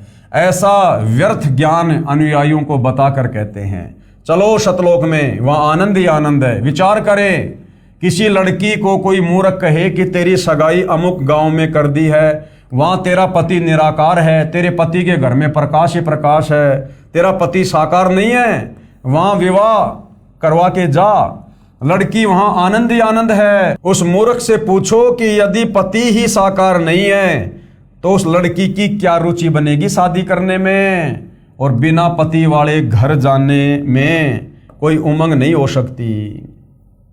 ठीक इसी प्रकार जो गुरुजन सत्य पुरुष अर्थात परमात्मा को निराकार कहते हैं तथा कहते हैं कि केवल प्रभु का प्रकाश ही देखा जा सकता है, वे भ्रमित कर रहे हैं, उनको कोई ज्ञान नहीं है, उनको परमात्मा प्राप्ति भी नहीं हुई। उनसे कोई पूछे कि तुम कहते हो कि सत्य पुरुष यानी अविनाशी परमेश्वर का केवल प्रकाश देखा जा सकता है, क्योंकि सत्य पुरुष यानी सच्चा परमेश्वर तो निराकार है। जैसे कोई अंधा कहे कि सूर्य तो निराकार है, उसका केवल प्रकाश ही देखा जा सकता है। सूर्य बिना प्रकाश देखा किसका? जब सूर्य निराकार है तो प्रकाश काहे का? इसी प्रकार जो ज्ञान नेत्रहीन संत ऋषि महर्षि परमात्मा को निराकार कहते हैं तथा परमात्मा को सूर्य तुल्य प्रकाशमान कहते हैं तथा परमात्मा का प्रकाश देखा कहते हैं, वे सनीपात के जवर के रोगी की तरह बरड़ा रहे हैं। उन्हें यही नहीं पता कि वे क्या बोल रहे हैं। वे सर्व काल ब्रह्म के द्वारा भेजे गए मोह माया जैसे भ्रमित करने वाले दूत हैं, जिन्होंने भोली आत्माओं को उल्टा पाठ पढ़ाकर दिशा भ्रष्ट कर दिया है। तो भाइयों और बहनों, वर्तमान में ये जितने भी धर्म गुरु हैं, एकमात्र परम पूज्य सतगुरु रामपाल जी को छोड़कर, चाहे राधा स्वामी पंथ है, चाहे धन धन सतगुरु पंथ है, चाहे जय गुरुदेव पंथ है, चाहे निरंकार पंथ है, चाहे ये श्री सतपाल जी महाराज वाला पंथ है, कितने भी पंथ हैं, चाहे ये 12 पंथ ये कबीर जी के नाम से जो चले हुए ये हैं, ये सब के सब उस काल ब्रह्म के द्वारा जिस प्रकार उन दैत्यों से शास्त्र अनुकूल साधना छुड़वाने के लिए भेजा गया था, इसी प्रकार वर्तमान में ये सर्व पंथों के सर्व धर्म गुरु ये काल के द्वारा भेजे गए मोह माया नामक उस व्यक्ति के रूप की तरह समझ लेना। काल बलि ने केवल इस कलयुग की बिचली पीढ़ी में आप और हम आत्माओं को शास्त्र विरुद्ध साधना पर आरूढ़ करने के लिए ये सारे संत काल अपने दूत के रूप में भेजे हुए हैं। इस बात का भली भांति आकलन आपको उस समय होगा जब आप सतगुरु रामपाल जी के प्रवचन सुनेंगे, उनके द्वारा लिखी पवित्र शास्त्र प्रमाणित पुस्तकों को पढ़ेंगे। एक एक चीज को उन्होंने क्लियर किया है, एक एक चीज को। तो भाइयों और बहनों, ये तमाम जानकारी, ये तमाम बातें जनता की अदालत में जनता की रुचि को देखते हुए जो जो सवाल हिंदू धर्म की जनता कर रही है, उस अदालत में खड़े होकर कबीर जी के वकील सतगुरु रामपाल जी हिंदू धर्म शास्त्रों से प्रमाणित कर रहे हैं और जनता भली भांति सत्य से परिचित हो रही है, अपनी आंखों से सर्व सच्चाई देख रही है। और आज जनता शिक्षित है, पढ़ी लिखी है, सर्व धर्मशास्त्र हमारे समक्ष हैं, टीवी चैनल हैं, ये प्रोजेक्टर हैं, हर प्रकार से हम जान सकते हैं, समझ सकते हैं। तो अब आने वाले समय में भाइयों और बहनों, ये जो अंधकार फैला हुआ था शास्त्र विरुद्ध साधना का, जो माया मोह रूप में इन काल के द्वारा भेजे गए नकली पंथों के संतों ने जो फैला रखा था, अब सतगुरु रामपाल जी के तत्व ज्ञान की रोशनी के आगे ये पूरी तरह से समाप्त हो जाएगा। तो भाइयों और बहनों, जनता की अदालत में शास्त्रों को दिखा दिखाकर और शास्त्र अनुकूल साधना बताने के लिए ये बातें इसी प्रकार से जारी रहेंगी। तो आज के इस एपिसोड में हम केवल इतना ही लेंगे। कल हम जनता की अदालत में फिर उपस्थित होंगे। आगे जनता और क्या क्या सवाल करेगी अध्यात्म को लेकर, और कबीर परमेश्वर जी के वकील सतगुरु रामपाल जी किस प्रकार से हिंदू धर्मशास्त्रों को दिखाकर जनता की शंकाओं का समाधान करेंगे, ये हम अगले एपिसोड में देखेंगे। तब तक पूज्य गुरुदेव भगवान हम सबको आज्ञा दे, आशीर्वाद दे, सद्बुद्धि दे, हमारा मार्गदर्शन करे। बंदी छोड़ सतगुरु रामपाल जी परमेश्वर जी की जय हो।